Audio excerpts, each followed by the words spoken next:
Con? It'll be back in a second. I moved it because I'm getting some finished. Are you going to Dragon Con? No, too spendy for me. Yeah, I can understand that. Let me toss this on. Looking for stories that are fresh and new? Dark fantasy, humor, space exploration, time travel, cyberpunk, alternate history, and more. They're in the L. Ron Hubbard Presents Writers of the Future anthology. From 24 award-winning authors and illustrators, plus art and writing tips and bonus stories. L. Ron Hubbard Presents Writers of the Future. Buy your copy at galaxypress.com, Amazon, or wherever books are sold. Looking for something new in sci-fi or fantasy? Check out what Brandon Sanderson, Orson Scott Card, Nnedi Okorafor, and others chose as the best news stories of the year in the L. Ron Hubbard Presents Writers of the Future anthology. From 24 award-winning authors and illustrators, plus art and writing tips and bonus stories. L. Ron Hubbard Presents Writers of the Future. Buy your copy at galaxypress.com, Amazon, or wherever books are sold. Hello out there, people. I hope everyone's having a fantastic Friday night. I mean, on the West Coast, y'all's nice just getting started. I mean, it's 7 o'clock. Shit. That ain't nothing. It's 9 for me. It's 10 for the weirdos on the East Coast. I love you out East Coast. Just come on, guys. Even y'all have to admit you're a little strange. I know Californians are strange, but come on, man. I think sometimes y'all beat California out. I'm just an observation. That's all. No, I like both states. I go to Cali regularly, usually twice a year. I'll be in DC later this year and New York later. So I like states, but you know. You forget people. I'm deep out. I mean, deep out. I live freaking. You can't even get no deeper than I am. The Gulf is literally 100 yards from my house. I mean, come on. You can't. I'm deep south. I'm like, ooh, deep. Anyway, I guess tonight is Wolf Moon. He was almost a couple of weeks ago. He's a great guest. He's a lot of fun to talk to. Harassing a few times at different Writers of the Future gigs. And he's a good-natured individual, too. How he puts up with some of these people that talk to him, I'd be like, are you really talking to me? You need to go away. It's one of the reasons I'm probably not loved out of the field. I do. When I'm doing lectures sometimes, especially if I know it's going to be a popular one, I'll say, look, people, everybody can talk to me later on, but when I get off stage, I want to chill. And then y'all can. I'll usually go to a table and talk to me. But Wolf knows a lot about a lot. I was talking with two of my hosts this afternoon who have actually wrote books themselves. Well, one I think he's wrote two or three Bigfoot books. So I don't know if you categorize Bigfoot as a novel or not. It was like 500 pages. I guess he's out there. But this is a good show for him to listen to tonight. There's going to be a lot of information costs to do there. There's another version of this that we're giving away. This is my version. So y'all just don't. I've done bent edges on it and stuff. I was reading it in bed the other night. I'm just saying, it's my version. The other one is I think my daughter was reading through it. She keeps snatching books out of here. Yeah, she's got the good one right there. Well, I don't want to pull mine down because this is pristine. And he helps out on the Writers of the Future gig. You can go over there and take the course. You're good enough. He might talk to you. I'll always talk to you. Anyway, he is really nice. I mean, unless you're a complete, like me, you can't write at all. If I show up in the writer's course, you're going to go home. Just go home. I've watched him with a lot of people, and he's very well educated. Really takes. What's that? Janessa?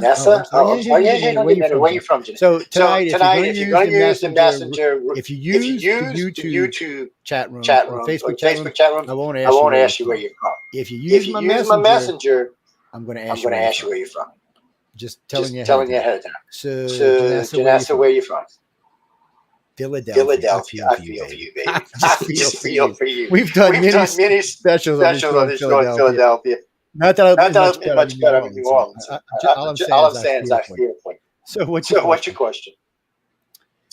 to Mr. Wulf would appreciate knowing what would be the number one. Give me a number one thing. What would it be to get me started? To help me get my ass off the ground, so to say. Such language there. All right. Well, good to be on your show again, Joe. Wulf, I love you, baby. Nice to be with you. Always fun when you're at Writers of the Future. That's a real kick. So, in case people haven't guessed it yet, Joe is the life of the party. He makes parties happen. We do make parties happen. Yeah, that's right.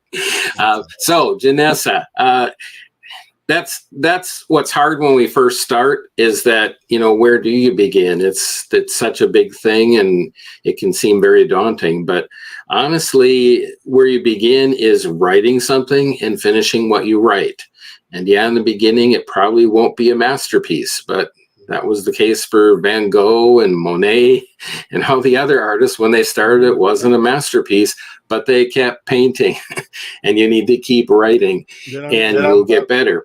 But they also had another secret. They pooled knowledge. They would meet in Paris and they would talk and they would share ideas with one another. And pointillism sprung out of that, and all these different forms, because they were all trying to experiment and work together as a team, really pushing the envelope on what they were doing. And they actually discovered new ways to paint. So it's the same way with writing. So not only do you keep practicing yourself, but you try to get some extra help from someone above you. And if you can get a mentor or a writing instructor, or get, direction from somebody that's actually done what you want to do, obviously you're going to advance faster. And that's the old apprentice with a master way of training. So if you can get that to happen, and that's by finding the right mentor, you can really speed up that process. So you're not just painting and throwing it away. You'll actually create works that are on track to actually be publishable. So that's my recommendation to you. Of course, I've written some super secrets online. They're in the Writers of the Future forum that are free to read, so that I can help you. And then I also have that workbook that I was showing you a moment ago, the Super Secrets of Writing, the illustrated Super Secrets. That one's lots of pictures. It's real pretty and fun. And of course, then which is why I'm on the program tonight, I wrote this book to help you out, How to Write a Howling Good Story. So, and this one actually goes through all the nuts and bolts, all the foundation principles you need so that you can build your skills and actually understand what makes a story work, because that's the biggest problem for new writers. They don't know what makes a story work. So this goes through the fundamentals, so you learn them. And once you understand a thing, you can make that thing work for you you can't make it work for you until you understand how it works. And so, you've read lots of stories, but there's a whole different thing about reading a story and then lifting up the hood and understanding what's the engine inside of there that makes everything work. And so that's why I designed the Super Secrets, so you could understand what the alternator is, what the pistons are, how they function. And once you know that, you could actually troubleshoot your stories and figure out why they aren't running. In other words, why they aren't selling, because there's something usually not working right, not running right, and you can't see it because you don't know yet. So that's why I wrote the book. That's why I've made it available to people. And there's free information online at the Writers of Future forum in their workshop. And that's free, so I'd advise you to take that. It's the online workshop. And then you got my Super Secrets inside of there, a forum thread in there called Wolf Moon Super Secrets. On a side note, for just a second, let me interrupt you. So I've taken this course he's talking about three times. I can't, so I'm going all through the whole damn thing. I have learned more from the people talking, from notes he's got on there, from the message board. But for some reason, the last part you got to write like a short story. Can get it short. I'm trying. It's like everything else. But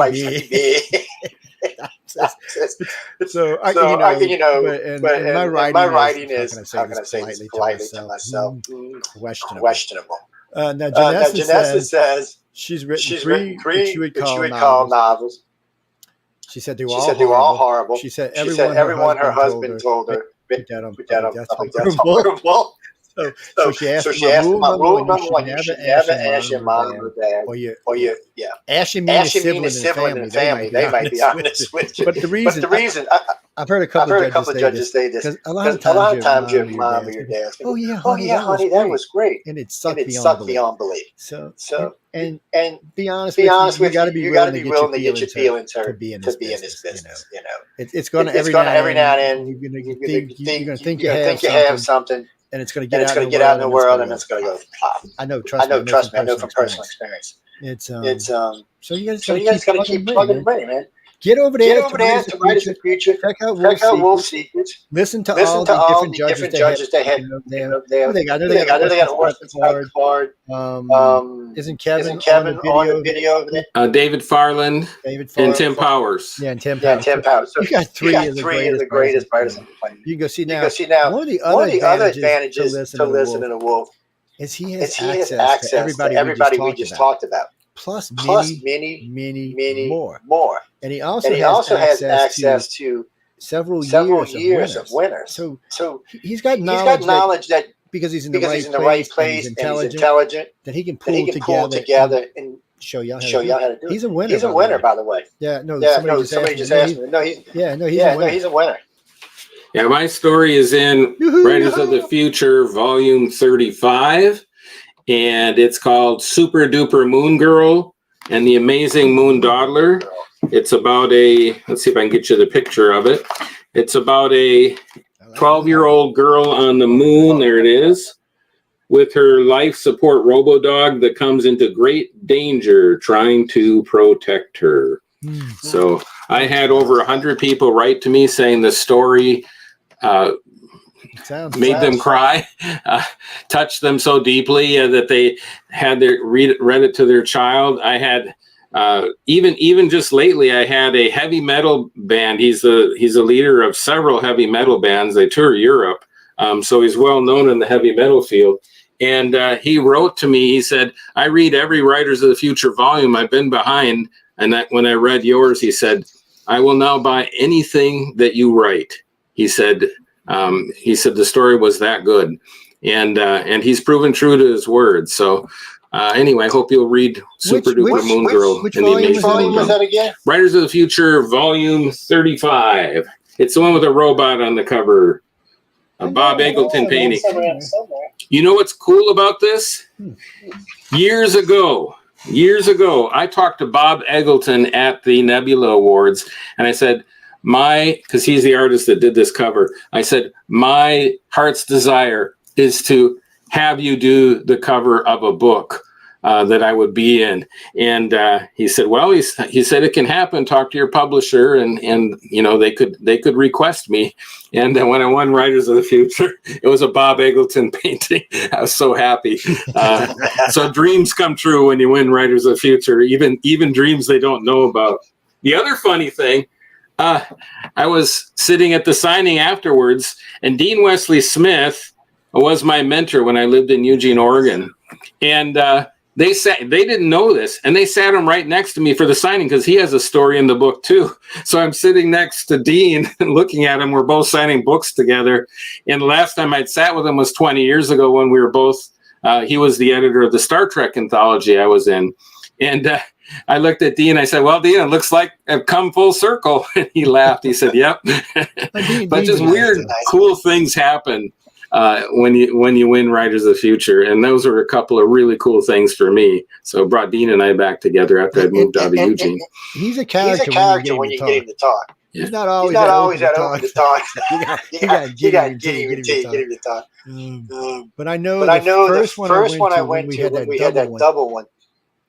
I ran into a pack of the writers and a couple of illustrators were trying to figure out the business side. And I got to thinking because I talked to him earlier today. And I realized he did all of this everything himself. So I said, let's go talk to Dean. So I asked Dean, because I have a corporation and an S corp for different businesses. And so I said, look, you can probably explain this better than I can. So he walked them through. To sole proprietorship, all the way up to corporation. And of course, you don't need a corporation until you've got several million coming in. And even then, a lot of times an S corp will cover you. S Corp is limited, and then there's always limited liability. LLC, yep. Yeah, LLC. It's unfortunate people had to learn all this, and I didn't have anybody help me. Had to learn freaking hard way. So one last thing for Janessa, because she said that she's writing novels. When we're new, we usually put way too much in. And a novel gives you so much space that you think you can do whatever you want. The problem is all of that extra stuff can be very boring for readers, and you don't know that you don't need it. So learning short story first really helps you to write tighter, learning flash, even more tighter. And then when you expand out into your novel, it probably won't have so much extra stuffing that you don't need. So your readers will stay interested and you'll stay on course. So I'd recommend that too, that working on writing tighter. And I do editing. I've edited many new writers' manuscripts. And that's the biggest thing I see is that they don't trust the reader. They think they have to give them a lot more information than they need. And that's something you learn over time, but you actually got to be consciously working on cutting it down, reducing what you're putting on the page.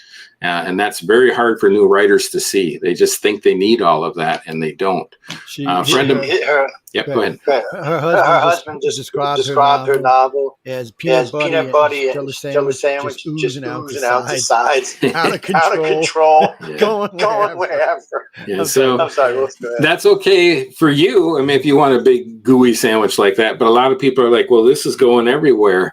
I just wanted to get a nice tight sandwich, so generous, but, not flowing everywhere. So, and that's what a good plot does. If you stay with the plot and you know why you're writing and where you're heading, what your destination is, that's going to help a lot. And short stories really teach you that, because you can't wander all over the place. You don't have the room to do it. So you've got to stay right on the path to getting to that concluding climax and then the denouement. So, I really encourage you to keep practicing in short story.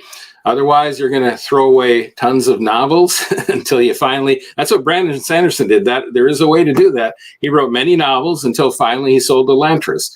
So it can happen, but you'll have to write hundreds of thousands of words one way or another until you finally get to a point where you realize it's got to be tighter. So that's my recommendation. I have in my book, How to Write a Howling Good Story, and also in the illustrated workbook, something called Kill Your Darlings to help you out. And Kill Your Darlings is actually a philosophy I teach where less is more. So, and we work on potent words that say many things with one word instead of many words that are meaningless. I have to agree hard hole. Doing radio, I have X amount of time to get my brain out there. So you have to pick it carefully. Yeah. So I hope that helps you, Janessa. And like I said, if you want the workbook or the How to Write a Howling Good Story when that comes out next month, you'll have extra help. Oh, okay, I'm out of control. No, Janessa, I would recommend go over to writersofthefuture.com. Take the course. If you have problems with it, if you catch Wulf around, hit him up. If he's not busy, he might talk to you. He's busy. You remember, a lot of people want to talk to this guy. It's not just like, I got one person to talk to. It's not quite like. You have to remember, he keeps up with some of the past writers and stuff. Some of the past winners, I should say. Well, and I also have the Wolfpack writers, which people, when they take one of my master classes, then I give them an invite into my Discord group where I keep mentoring them and helping them. I'm their writing coach then. And so I have many writers that I guide and continue to work with. And we have different exercises that we do so I can keep an eye on how they're progressing. I have a good idea of who's about to break out next because I can tell just by looking at like a Kill Your Darlings exercise that we do. So they're always asking for advice and usually behind the scenes. So I'm there to help them. But it does take a lot of my time. So go ahead. I was going to say make a donation. Well, the way you do is take a master class, take one of my master classes. Like I have the recordings, they're like $100. That's all. And you get specialized training. And then I give you an invite into my Wulf pack, and we're together then. So I'm invested in your career. And I'll tell you, in the last 4 years, I've had 12 winners come out of the Wulf pack, or the Super Secrets workshop I teach, that have won Writers of the Future. And you have to remember, several thousand people enter this contest every quarter from around the world.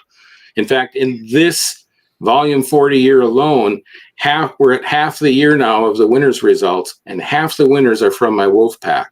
So they're learning, and we're working together to train. So we're kind of like, I'm like the sensei, and they're the people trying to rise up to black belt. And we're all in there practicing our kicks and learning, the moves that can help you rise up and move through levels of belts. That's really what's going on.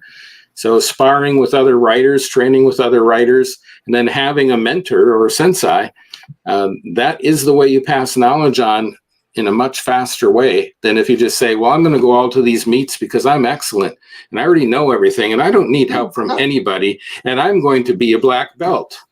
In fact, I'm just going to sign up at the black belt level, which is like being a professional writer. It's like writers are the only ones that think, well, I write, therefore I'm great, I'm brilliant. And it's like, well, everybody else knows you have to train before you get to Carnegie Hall and get to have a solo gig. But writers, for some reason, we get in this echo chamber with our own heads, and then we forget that, we actually have to train, and we actually have to learn what other people are doing, what their moves are, so that we can figure out how to do our moves that will get us ahead. So it's a tight competition. Wait out of my damn. CPS are all aged. Something important. It'll come back to me soon. What's that? Carolyn. Oh, wait. No, I'll take this question. I'm gonna take this question. So look. No one in Wulf's class. He can't go to the judges and say, hey, give me my guy. It don't work. I'm sorry, people. I know y'all always looking for conspiracies. And I did. That's how I met John and them. It's John was telling me he was wanting to show the network, and he was telling me about this Writers of the Future contest, and I was like, yeah, whatever, dude. I said, this is bullshit going on here. So he invited me out. I spent 6 days harassing every judge. I'm not kidding about harassing. I was harassing winners. I was passing over all the services. And I'm going to tell you, if I didn't ask 5,000 questions that week, and everyone was asked with not even a quiver. So, usually people are going to lie, they'll pause a little bit, or they'll look away or something. These people were just like, wham, wham, wham. And then I got to talk to everybody involved. But what was nice is I talked to the judges with not anyone from Writers of the Future. So they had an option to tell me anything. And so far, it's exactly what it is. It's L. Ron paying back. L. Ron Hubbard, sorry. Yeah, and that's what it is. It's him paying back. I can't find any fault with it. I can't find anything wrong with it. What do you mean friendly? When you work together all the time, you're going to be friendly. Yeah, these people work together every day. Oh no, they're a high freaking energy. But anyway, enough about that. Can I describe how the judging works so they know? Yeah, go ahead. Tell them. Yeah, Joe. So, what's her name? What was her name? Carolyn. Carolyn. Okay, Carolyn. So, Carolyn, this is the fairest and purest judging I've ever seen in a contest. And I've won many contests, over 40 writing contests. You win them by skill, not by who you know. But in this contest especially, the only way you enter, when you send your manuscript, it can't have your name on it anywhere, nor on the file name, nor in the metadata. If they see your name anywhere, you're immediately disqualified and sent back. So number one, your name's not on the manuscript. You have to fill out information in a portal that assigns a number to your manuscript. And that number is the only thing the first reader and the coordinating judge sees when they read your stories. That's it. And even then, if it were somehow to get through past them, but it's a number, how do they know who you are? Even then the coordinating judge hands it off to 4 other top names in the field, and they then judged the finalists, which are 8 finalists, to find the 3 winners. And again, they have no idea who they are, what country they're from, what race they are, what political party they like. None of it. All they have is the merits of the story itself. It's just words on a page with a number. And then when they pick the 3 winners, it then goes back to Joni Labaki, who's the contest coordinator.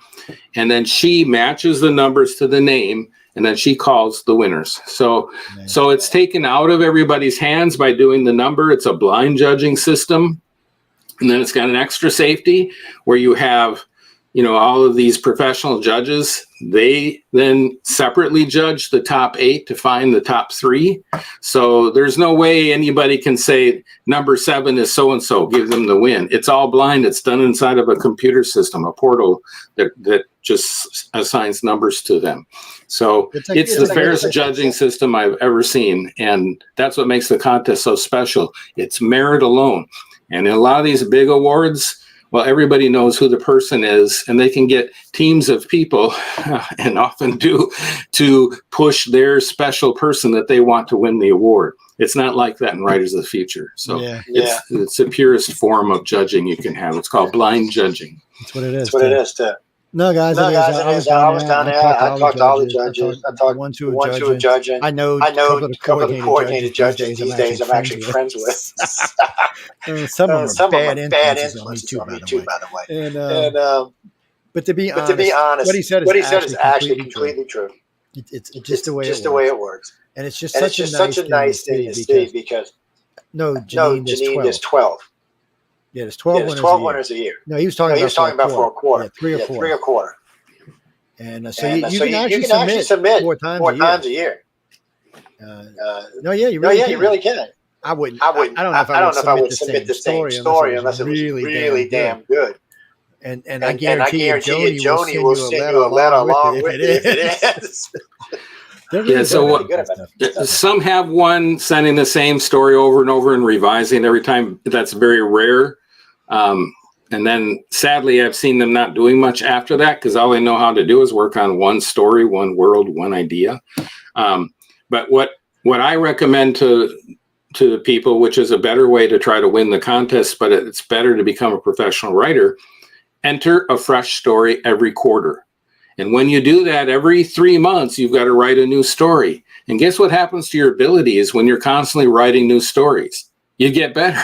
You're not working on the same one, the same idea. You're actually expanding your mind by pushing it to the envelope.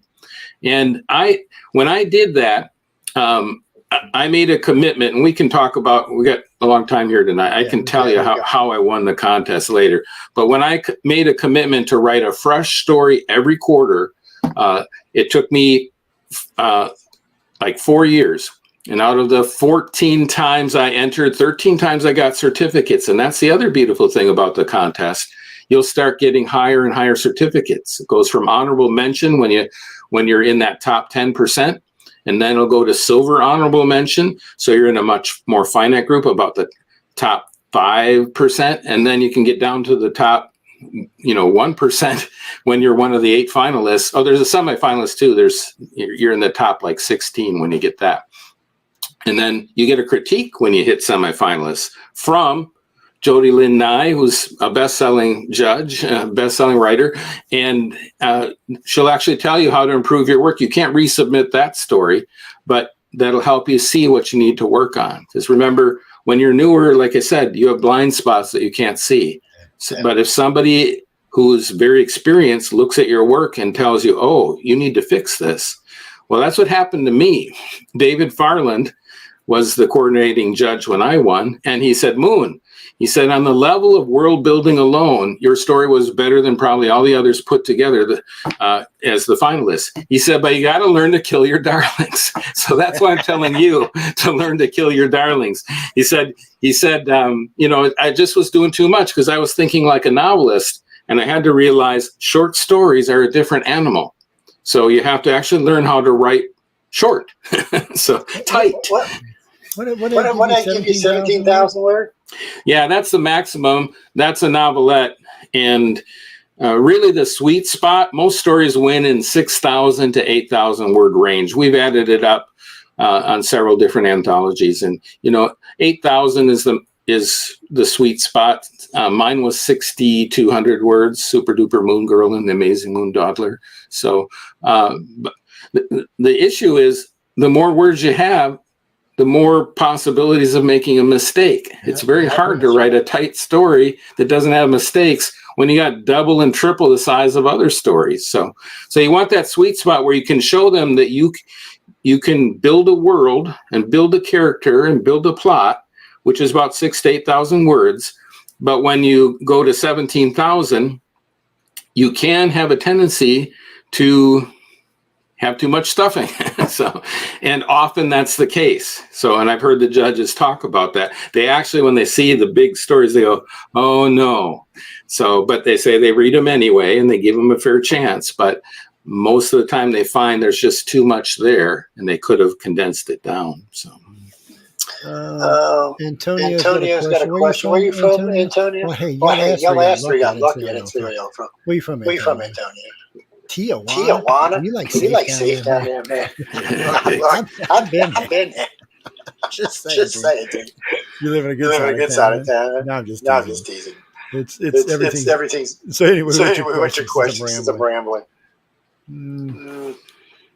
Oh, well, he wants to know, since he's from Mexico, can he win? Yeah. We have winners from all over the world. That's the whole point of the contest. Nobody knows where you're from. They only know how's your writing. So the trick would be, like, if you don't have a great command of English, you're going to want to get that command of English because you're competing against people that do have a good command of English. And if you have issues with it, then get somebody that can translate it, get a good editor that can fix it. So I've actually helped some writers that have a harder time with language because they're in a foreign country. So it'll help your odds go way up because you have to write at a level that's professional.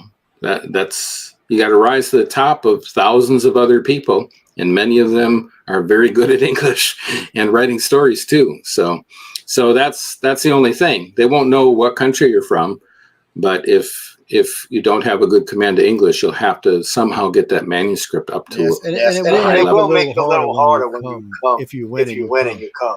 I've met several other people from different countries. We just recently had two winners from Puerto Rico.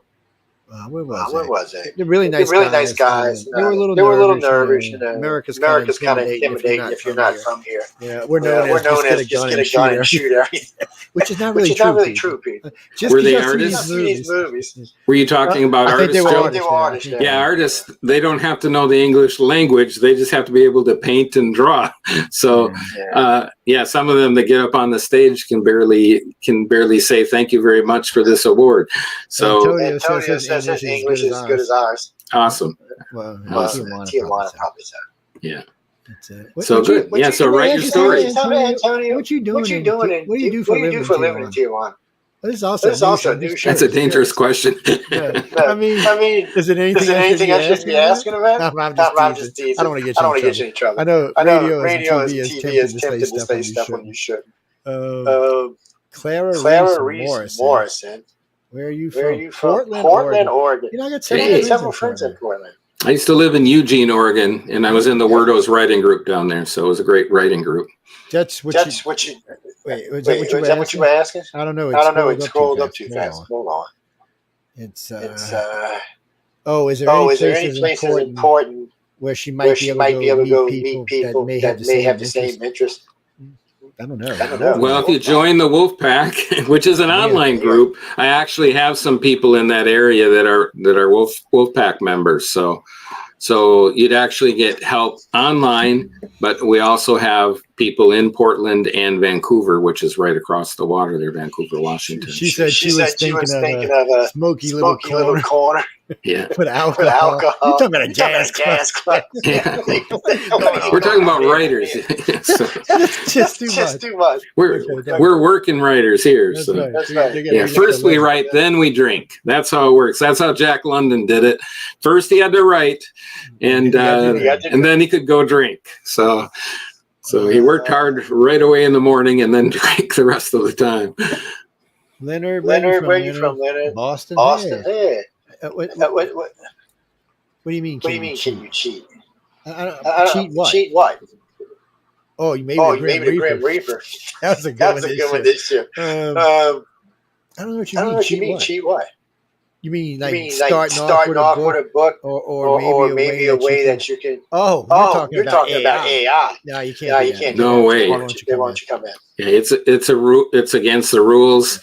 You'll find many publishers state if they find out that you are using AI to create your stories, you are banned for life from their publication. So it's a big deal right now. And why would you want to do that? AI is stealing off other writers' works and then repackaging it. So you don't even get to learn how to do the legwork and how to stretch your own synapses so that they can figure out how to write a story. You're just going to handicap yourself. It's like looking over somebody's shoulder to answer questions on your paper at school. It's like, yeah, you might pass the test, but you're still not going to know anything.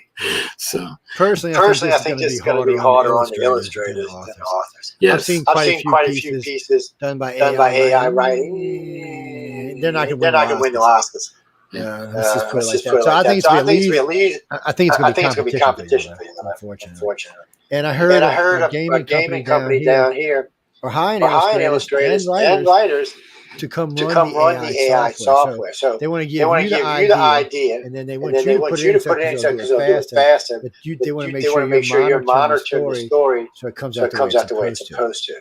I'm like, just let the guy write the story. Exactly. Nope.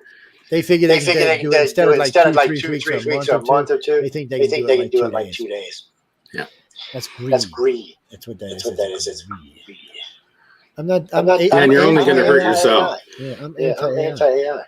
Yeah, you're going to hurt yourself. So, AI is already running a lot of things in our world, but don't let it run creative process. That's what I'm saying. Yeah, you're just going to. All it is stealing other people's creative ideas where they worked hard to make them, and then it repackages them. So you're actually just plagiarizing humanity, and instead of coming up with new ideas, you're just plagiarizing what hard people worked hard to create. So I was so pissed about it. The person that heard Jeff Weiner was on with this like a year ago.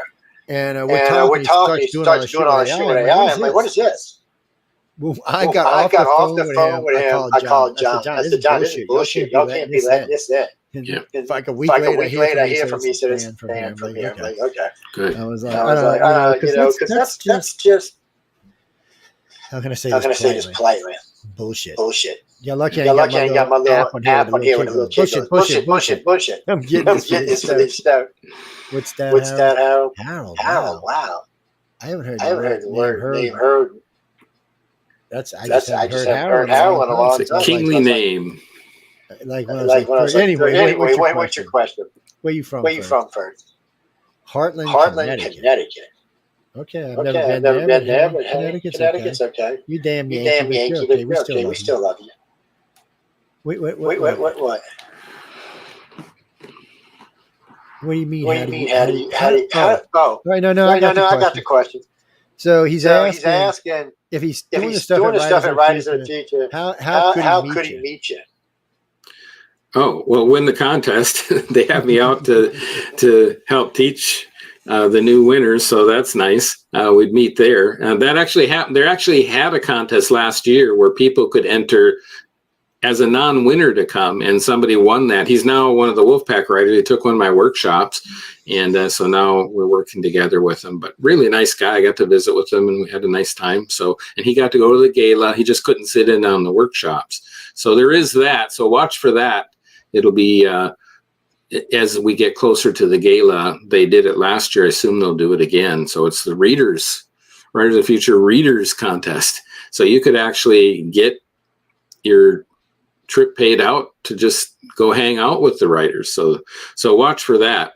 Otherwise, online, we're in this beautiful online world where you don't have to travel everywhere. I have people in my Wolfpack that are in Italy, that are in Australia, New Zealand, Switzerland, and we're all working together, sharing knowledge and growing together, So it's not like the old days where you had to travel somewhere to go get the information you needed and get the mentoring you needed and get the convention you needed. You can now do it online and put things together. And then, like with the Wolfpack, then I organize conventions that we do go to meet one another at. So Superstars is the one we're going to next year. And I even organized the scholarship. So our Wolfpack members all donated to help other Wolfpack members get there that are less, having a harder time to be able to spend the money. And then I teach at Life, the Universe, and Everything convention. Both of these are in February. That one's in Utah. Great science fiction convention. And I teach master classes there and then do presentations there too. So, here's a couple of places that, if you're around those areas, the other one's in Colorado Springs, that's called Superstars Writing Seminars. These are places where you can go and get together with writers and find people that you connect with. And this is how you start building your group that you can help level up with. And, like we were talking about martial arts, your sparring partners that you can train with. Well, I noticed most of the writers that I talk to have little groups that they work with. Yeah. 5, 6, 7, 8 people. No, really, guys. Almost everyone that I've met that won had. There are other writers, but they're just working together. Yeah, you go to a dojo and you train with other people and you learn, you take some kicks, you take some punches and you give some too. And you actually learn how to master so that you can go to competitions, which is what the contest is and what any magazine that you're sending off to, you're competing against others. And if they've been training and learning, they're going to get ahead of you. If you're just sitting in your cave saying, I am great, I am wonderful, because I can put words on a page, you're going to be terribly disappointed when you go to the meet or when you send your story out and it comes back rejected all the time, so because that's what's going to happen because you haven't trained, you haven't learned, you haven't had a mentor or sensei to say, here's how we learn, here's how we teach this, here's how you do this kick. And what was it, Bruce Lee, he said, I'm not afraid of the person that learns 10,000 kicks. He said, I'm afraid of the person that learns one kick 10,000 times, that guy is dangerous. So, but you need to learn what that kick is, just like in Karate Kid, you need to learn the crane stance, once he mastered that, he was able to win, but you got to have Mr. Miyagi there showing you how to do it, and then finally you figure it out as you practice. And that's what writing's all about. Practice, learn, practice, learn. But if you can get a mentor in there that can actually watch how you're kicking and say, no, higher, no, and don't go easy on yourself. You got to get to this level. Well, that changes everything because you're actually having a professional train you. So that's how the Olympics do it too, by the way. They don't go hire somebody that's an amateur skater to go train their teams. They have a coach that they won the gold medal, and then they hire that gold medalist to teach their people how to win a gold medal. And doesn't that make sense? That guy actually knew how to get there and do it. So he's actually going to know the moves you need to make in order to succeed yourself. And that's why I wrote the Super Secrets. That was all for free. 850,000 views now inside of the Writers of the Future forum on that. And people that studied it started winning, started selling, have careers now, and big people too that I can't say their names, but they actually wrote to me and are now my friends that have said, this is amazing. This is going to help the industry so much. So the book that I've just done is a compilation and actually an expansion on all those things, how to write a howling good story. So I did this to help everybody. I did this whole project. I did this free for years, editing everybody's stories, helping these new writers. And as I helped everybody, I figured out, this is what they need. And I found out how to explain it to them in a simpler way so that they would get it. And once they get it, boom, things started happening, great things. And they start winning the contest. Celine from Kisme, Florida. Kisme, Florida. It's Kisme. Stop it. Stop adding letters to Kisme, Florida. Bullshit, it's Kisme. I've been there. But anyway, what do you got for it? You've had a book out. It's made some money. But how do I know too much money for Writers of the Future? There's actually a thing on this site that'll tell you. I don't know what it is right up in Wulf, Mike, but I don't know. Yeah, so you can't have been paid more than 8 cents a word and had more than 5,000 copies sold or 5,000 hits.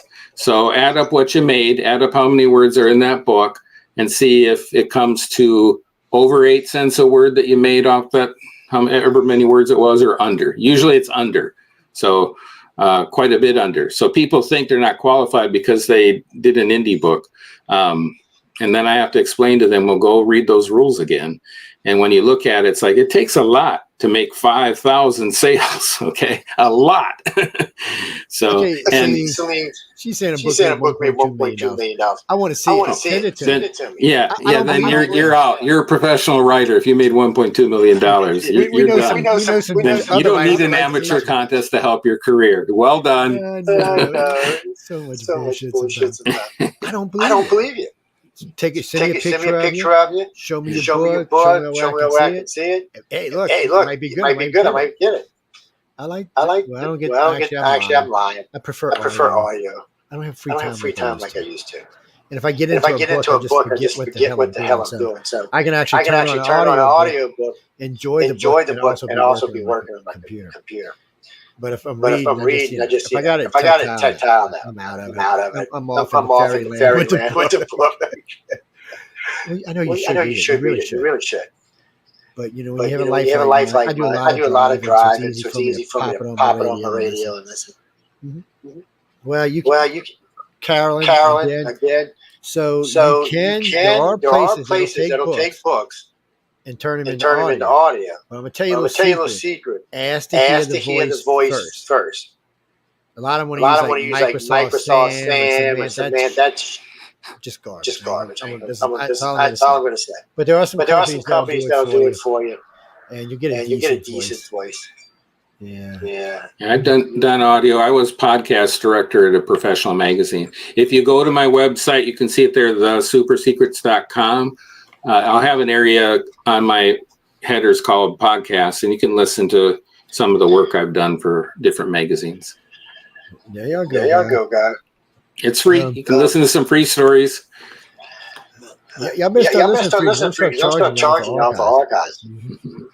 Oh yeah. Y'all evil people. Donnie. I'm sorry. I thought it said Donna. Donnie, where you from? Kansas City. Okay. Up there where the wind comes sweeping through plains. I'm sorry. That was bad. What's your question, man? Y'all just need to come in there. Y'all should just go to the YouTube chat. And then Wulf can read it. I mean, you're writing a book down here. Yeah, come on. Just come in and chat group. You can go to God's ET and Extraterrestrial. No. It's UFO Guides and Extraterrestrial.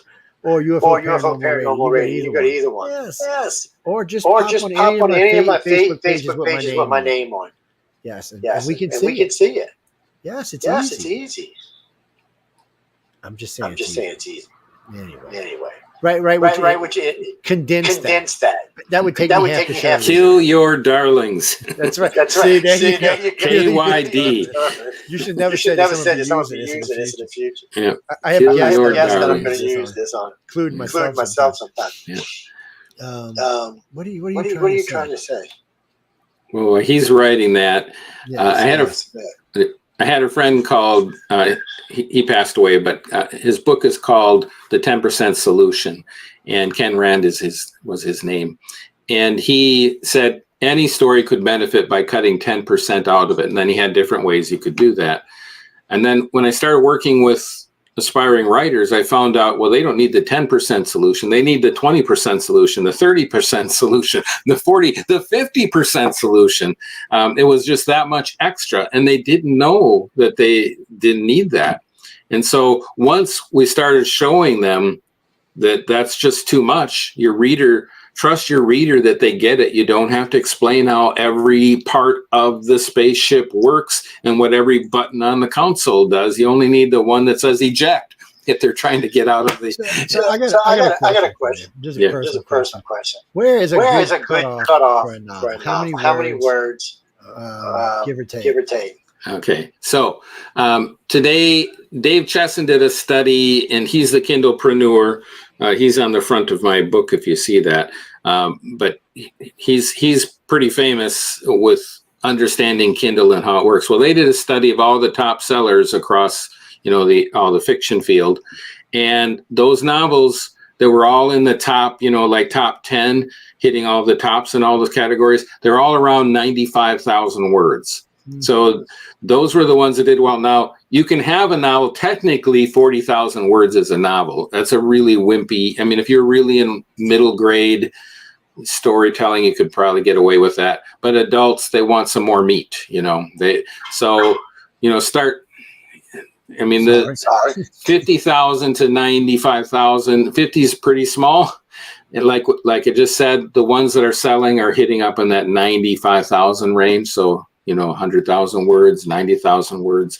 Well, the reason I asked, and I'll let you finish that. The reason I asked is year before last, I must have been challenging Elrond. Because in the middle of the night, I wrote 12,000 words. Currently it's sitting at 36,500 words. I'm not even nowhere close to being finished with this thing. So I'm figuring it's going to be 125,000. Now, is it going to be good? Is it going to be jibber jabber? So you know what I said, right? I told Emily, I'm going to print it all out. Put it in a vanilla envelope and send it to her. It's like she's been bugging me, so I'm going to give it to her. So here, Emily, you want to read this?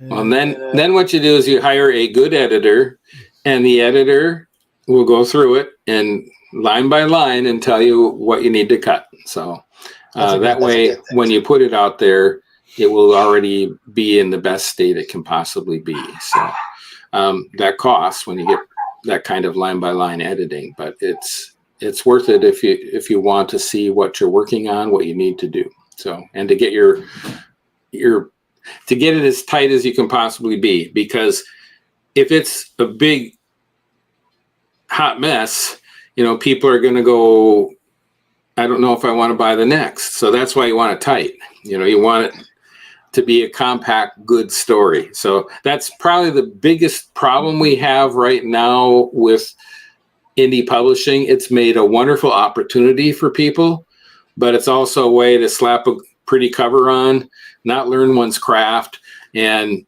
just send out whatever we write thinking, well, we wrote it, therefore people should buy it. And some do. That pretty cover gets them. And then you read it and you go, oh my goodness, this person needs to learn how to write. Someone think about that. So I talk about this a lot with the illustrators. I said, you'd be surprised how many books I bought because the cover was like, wow. And then I got the book home. And I was like, really? It ended up in my fire pit. I wouldn't even keep it leaving in my house. I just tossed it. But this 34,000 on that. I figure I'll probably do some writing later this year. Maybe we have 40, 45 by Christmas, but I don't, y'all help me because listening to the courses, you don't understand people. They have these great courses. You can't know about them because you're not there, but you got top judges and other people just helping out. And I had lots of problems because I tried to write a book. I actually had a couple people offer to pay me to write a book. Because of some of the stuff I'm involved in. And I can write you a Technic Man all night long, bore the hell out of you. But because of Young, I actually learned what filler was. But I'm probably guilty of what you were saying a little while ago. It's probably too much filler. Anyway. Well, those people that you're learning from at Writers of the Future, you have to remember this, and this is going to shock your listeners. They spend over $30,000 on each winner. It's not just the prize money that you get. Nope. It's not just the publication money, which is pro-rate in a best-selling anthology, but they fly everybody in. They pay for your hotel. They fly all of these judges in who are just donating their time, and they fly them in and pay for their hotel, their meals. And the kind of people you're having teach you, Nancy Kress, Tim Powers, who I feel is one of the greatest writers of our time, certainly in fantasy. Coca-Cola drink I ever met. Yeah, he just drinks it constantly. It's like permanently fused to his hand. Kevin J. Anderson, who's actually a consultant on the Dune movies that some of you probably have watched, the new ones coming out. Kevin J. Anderson, one of the top paid writers in the country. Brandon Sanderson, anybody heard of him? He's one of the judges in the contest. When they're very fortunate, they get him to come out. So these are the people you get to learn from. So why wouldn't your career take off if you had the very best in the industry telling you what you need to do next to build a career? So it's worth winning the contest just for that workshop where they teach you. They don't teach you about writing there. They figure you already know it. They teach you about career and what you need to do next to build your career. And that's why so many winners of Writers of the Future have gone on to have best-selling careers. Patrick Rothfuss, Brandon Sanderson, David Farland. These were all Dean Wesley Smith. He was the first guy to walk across the stage in the very first Volume 1 winner. And he's got a mega career as an indie author. So he was my mentor when I lived in Eugene, Oregon for 10 years. Yeah. And just the contest puts you in with the right people and shows you what you need to do. And if you use that to fill your sails, you can have a very fast launch to your career instead of stumbling about in the dark trying to figure it out. So it's worth winning. But don't just submit to the contest. That's what I found a lot of my writers when I first started teaching the workshop in the form we're doing. And it's like, well, that's good, but they're scared to send it anywhere else. And it's like, well, you're putting all of your eggs in one basket. It can take a while. It took me a while. So don't forget to send your stories elsewhere. Send them first to Writers of the Future, because you'll never get a prize that will be bigger, and you'll never be treated like a celebrity. It's like winning the Oscars, okay? It seriously is. And then send them out to other professional markets. And, whatever way it takes to make those sales, you're going to build a career by doing that. And if you're writing fresh stories every year, you get 4 new fresh stories you can send to other markets. So in 2 years, you got 8 stories. In 3 years, you got 12 stories. In 4 years, you got 16 stories, you see? And you're sending these all out. You're building things up a little bit at a time. Baby steps going up the mountain. Kareem. I'm sorry. Where are you from? I said London. What time is it over there? It's like 7 a.m. Good morning. Oh, no, I'm sorry. 5 a.m. Jesus, what are you doing up? Or maybe 4 a.m. Yeah, 6 hours. 6 hours. I know we have a big audience in England, but we got hours. The other show I do ends at 2 over there. So it's like doing coast to coast. But anyway. Yeah, you can submit as many times a year. But the other question. What now? What you did with it? You edited it? Well, never mind. I think y'all scared of me. And Wulf, you gotta watch Wulf. Anyway. No, when you do it. When you do like that, short it down, just text me. Yeah, because you're in my box. So you can just text me in the box. Yeah, it'll pop up on my phone. I'll come back and look for it. I don't know. You could. I agree with Wulf. I would submit to Writers first, and then go from there. I would go from there. Read. What you got? No, because what's name didn't answer me. Yeah, don't get it up. What you got? Okay, so Reed is Manhattan. Nice to meet you up there, Manhattan. So Reed wants to know.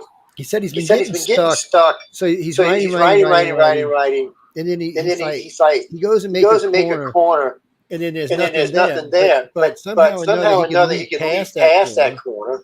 So he's like leaves a gap in his story every so often. He said, "How should you deal with that?" Well, that's okay. Sometimes I'll see other sections of a story and I'll go write those because they're fresh in my mind. I see them really well and I'll write them. And then I'll go back up and it actually helps me make sure that everything's heading towards that point. So there's nothing wrong with that. The problem is you can't just keep going forward to that point. You've got this big hole that you have to go fill, and that could throw everything off. So you do have to go back and write that section that connects the two. And these are scenes. So you can, each scene needs to lead to the next scene. Each end of a scene is like a cliffhanger.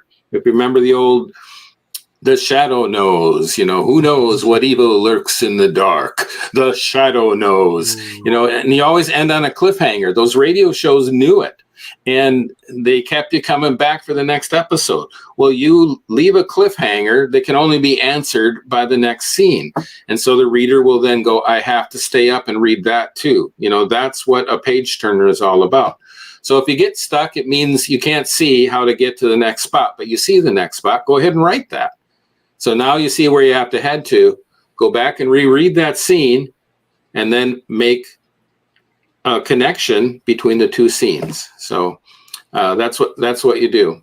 And a lot of times I'll see my ending. Sometimes I'll write my ending first, and then I go back. So usually I just see it, and that's my cheese at the end of the maze, is that I see the ending, but I don't get to write it until I've written all the stuff that gets me there. And then I get the cheese, which is that wonderful ending. That's the beautiful thing. So yeah, what's happening for you is problem solving. You can't see how to get to that next point, but you see the next point, so you jump up to it. But don't forget to go back and make the causal link, it's called, the link between one thing to the other, that makes both harmonious. Well, I would think it would make it easier if you had something ahead of it to write back from. I mean, I'm not any author, so don't take my advice. Yeah, well, as long as you go back and fill it in, you don't have a complete story if it doesn't all link up. So just make sure all the pieces link. And like I said, what you do is you do a cliffhanger, and then there's a scene that you have to fill in. So cliffhanger, answer, another cliffhanger on the end of that one, answer in the next scene, and you just progress to the end of your story. So, what was that, Darryl? Podcast. We don't need Wolf on a podcast. Oh my God, that people would drive him crazy. I'm sure he gets enough crazy. Oh no, he's got a great voice for radio. He's got a great voice for radio. But people would drive him crazy. I'm just saying. You got to get used to it before you do it. Look, when I first got radio, and people started asking for autographs and shit, I was like, what? Well, you want what? Why do you want that? They're like, but please. Like, no. I said, and I still 40 years later, it's still so funny. Yeah, just recently something that I was on. I was in the mall. Guy came up, his wife came, "Can I get your autograph?" I'm like, I said, where do you know me from? It was a Discovery Channel gig. I was like, okay. I just don't like they never tell you when they drop stuff. Yeah, people bug you. Joe, can I make one announcement? Announce away, baby. We're on the first hour, and I don't want people to leave. I want them to stay. So I had to go to, this has been a top secret project that I got invited in, and big top secret project. Nobody knows about it, but I talked to the editor today. He went to the publisher, and they gave me permission to announce. So I'm going to let you guys know about this. You're the only people. I can't, even after this is over, I can't share it on Facebook or other places yet, because they want me to keep it secret. But he said, on this program, since you, Joe, have so many people listening in, they felt it would be wise to let people know about this project that we're working on. So you get the scoop. The scoop is, I'm going to be in an anthology called, let's see if I can get it up there, Wink. It's a YA fantasy sci-fi anthology. The editor is Henry Hertz. There we go. And here are the authors that are going to be in it. These are all New York Times best-selling authors, Stoker Award winners. If you don't know what the Stoker Awards are, it's the Horror Writers Association Award, like the Nebulas for Sephwa, like the Hugos for Worldcon, and World Fantasy winners are in this. So Kendare Blake, Leah Cypress, Stacy Deutsch, David Gerald, Nancy Holder, can't see her name there, sorry, I'm trying to read, Athea Contis, Jonathan Mayberry, who's a great guy. He writes the Joe Ledger books. Awesome, man. Love him. Got to have dinner and lunch with him at Superstars in Colorado Springs. And best-selling author. And then Shauna McGuire, and Maggie Stiefvater. So Maggie Stiefvater. So this is all coming out through BridgetGatePress.com, and it'll be out the first part of next year. And Bridget's Gate does paranormal, they do romance, they do poetry, they do dark fantasy, horror. So they've only been around since 2021. I already have 33 titles out. I know they are the kind of stories your readers like to read, so I wanted to bring that out. And my story that will be in that's called Precious Treasure. And what Wink is all about, ta-da, it's winking at famous children's stories you know. So I got this call from the editor, and he said, so I'm doing this. I'd like to bring you in on it. And he said, we already have Winnie the Pooh one. We already have, these other ones that everybody knows. And you got to wink at it without actually writing in that world. It has to be original, but, Easter eggs. And I said, has anybody done The Hobbit? And he said, no, nobody has. It's yours. So I did a non-Hobbit story, but very much I did a frog-like creature that has big feet. And I did, as we know, when Bilbo actually, after Smaug is killed and heads back home, there's this whole span of time that Tolkien didn't really talk about. And so I placed my story on the return home. And you'll have to read this story to find out about it. But it was really fun because it's not The Hobbit, but I wink at it throughout the story.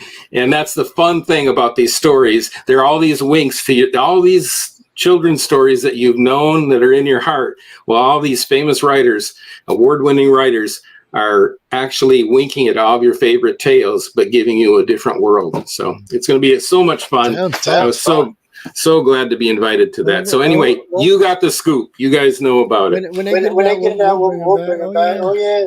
Sarah Connor's from Sarasota. Oh, you're are you like the real Sarah Connor? I bet you get that a lot. I'm sorry. I'm just in a mood tonight. I can't help it. Anyway, what was your question, baby? What do you mean? That doesn't make sense. Restructure. No, it's like part of it's missing. Yeah. Anyway, go ahead. Who's next? Donna Lemon. Y'all just making shit up tonight. Anyway, where you from, Donna Lemon? I believe you. Kentucky. What part of Kentucky? Nashville. You from Nashville? I've been to Nashville a few times. So she got a couple of. I guess she'd call them novelettes written. And she says that she's had a little tiny bit of success. She said she did win some award down in Florida. But she just can't see that next level. Just to get your sales up. She's actually asking about Kickstarter too. Okay, so Kickstarter, I can talk about that too. Actually, my book that I did here was actually funded on Kickstarter, and my very first Kickstarter did $21,316 and had 310 backers. So, and then David, he did Death and the Taxman. Why is his name slipping me now? Sorry, I've had COVID and I had long COVID. So it actually has knocked out names out of my head. I hate that. Oh, it's been horrible. So I finished it. He was just on just recently. Hankins, thank you. See, that's what's happened. It's like I can't even remember my cat's name and my favorite cat. I can't. It's like what? So anyway, so David Hankins, he did a Kickstarter, and his right now is running. It's called Death and the Taxman. If you check on it, and he's at like $8,000 for his first Kickstarter. So he's also a winner in Writers of the Future, Volume 39. Kickstarter is a great way to fund your novel, to produce it, so that you don't have to come up with money for the cover and the copy editing and all that stuff out of your own pocket. And you also pre-sell it to a bunch of people that like your work. So, but again, like I said, you got to be able to write a good story, or they're going to feel cheated if they spend that money on you and they get something that is below par. So this is why you need to learn your craft first. Quick question. Yeah. Don't you have to put an amount and make that amount before you can get it? Somebody told me that, but I don't remember. Yeah, so you set a funding goal. So you usually set your goal to a level that it's going to cost you to buy all the pieces to make your book. So that tends to be around $2,000 by the time you buy a cover, by the time you hire a copy editor to go over it. No matter how good you write, you still need to have somebody check because there's going to be something screwed up in it. There, and there. It can be spelled 3 different ways, and all of them are right, and they can all be wrong. So it helps you pay for the pieces, but you only get the money if you hit that level. So that's why people set it. Some set it at 500 to their funding goal, but then they hit that right away, and it's kind of like, well, then is it over? So set it to what you need. Set it to exactly what you need. And then you've got like 30 days or more to get your funds. Don't set it beyond 30 days. And make sure you have a following before you go in, because you won't hit their algorithms thresholds without coming in with people that are helping it rise up right away. So that's a big secret. So again, in my Wolfpack Writers group, we support one another. So when we see one of our authors doing something, going out there and taking that leap of faith, well, we make sure they succeed at that leap. So, but like David, first he had to prove himself, and he won Writers of the Future, and he's had like 8 different pro sales in the last year. So he's definitely moving forward. Interesting thing about David, he had no sales when he started in my workshop, 0. And the very first workshop of mine that he took was Kill Your Darlings. He wrote a story in that as an exercise that I do in that workshop. And I knew immediately that it was going to sell. And sure enough, that was his first sale to Dreamforge magazine. And after that, everything started selling because he figured it out. But remember what I said about killing your darlings, that you gotta learn how to do that. And so I teach a workshop on that to help people. And you can get the recording on it too. So that would be, there's usually a reason your work isn't selling. There always is. And once you figure that out, and try to figure it out by getting some honest feedback, not your best friends that are trying to fluff you up, but getting a real pro looking at it, you can find out what's happening that's holding it back. So I'd really recommend doing that. That's what I do. That's why I'm a writing coach, helping people. And it can make a huge difference. Instead of throwing mud against the wall, you can actually fire at the target and hit it. Don't be like the rusty monkey slinging shit. Get your act together. No baboons here. Yes. Harold, what's that? Actually, the only way I can describe that is, when I first got on the radio, how can I say this? I hate to say this out loud. I was kind of asshole. And I was tough. And I still am sometimes. But what bothers me about this is I've kind of mellowed in the last 7 or 8 years. My writer's actually writing to me and tell me, my listeners write to me and tell me, we want the old Joe back. They don't like the nice food, Joe. They don't. No, they don't. I don't know what it is, man. Like they want me to grab somebody and throw them around the screen. People yelling violence. What's that, Hal? You gotta go. Okay.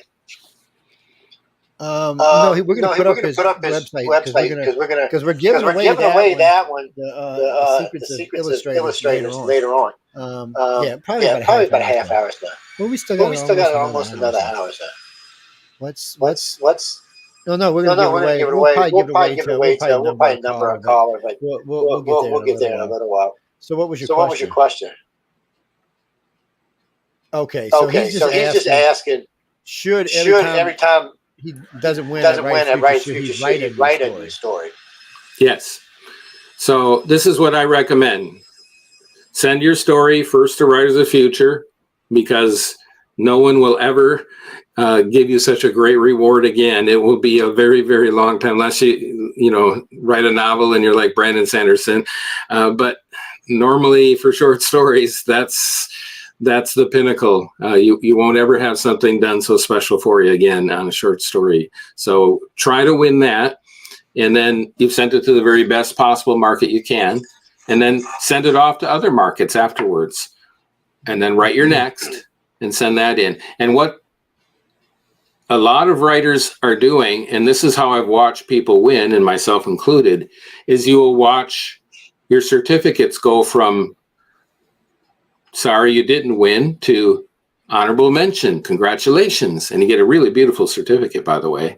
And then you'll go up to silver honorable mention as you get more improved in your skills. That means you're in that top, maybe 80 stories that they were sitting culling through, trying to figure out which ones were the finalists.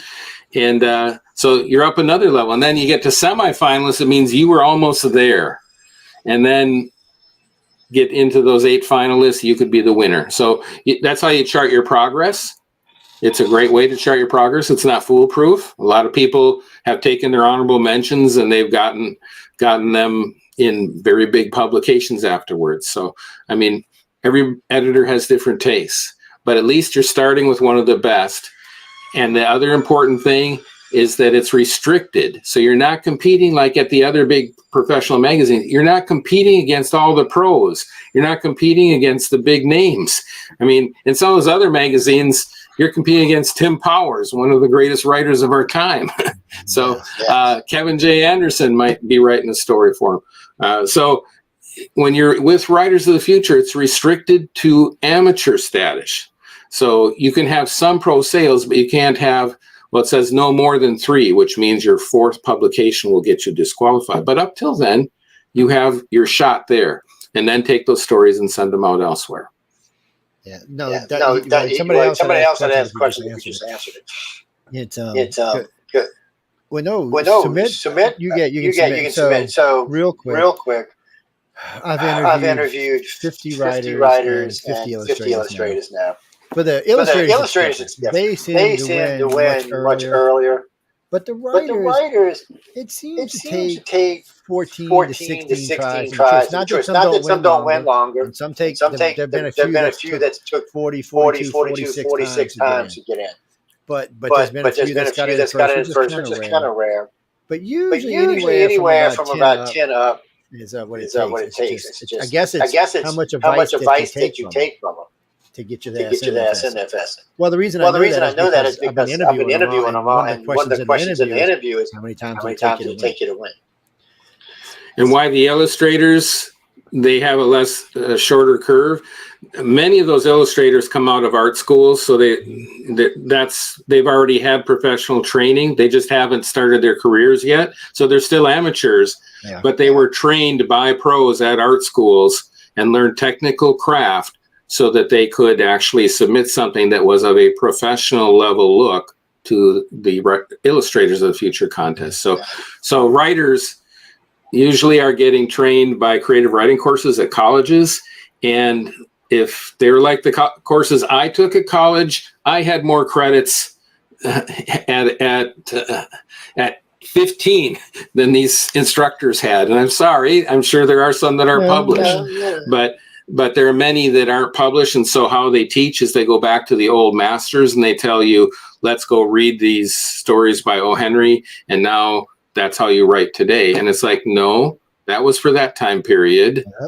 We need to write stories for the markets today if you want to get published. And people, unfortunately, at the colleges, they don't understand that. So you're studying old masters because they know that's safe. That's because a lot of the teachers are ancient. So, yeah. I mean, people forget. I'm old. But I like new things. I change as much as I can. I tell this to a lot of my old friends because they're like, I said, y'all stuck from 30 up. What the hell's wrong with you? You gotta grow. Society changes. It's like radio. When I started doing radio, I did it one way. Now I do it a different way. You gotta grow, people. You got to. And you have to know what's currently selling, because if you want to write like Tolkien today,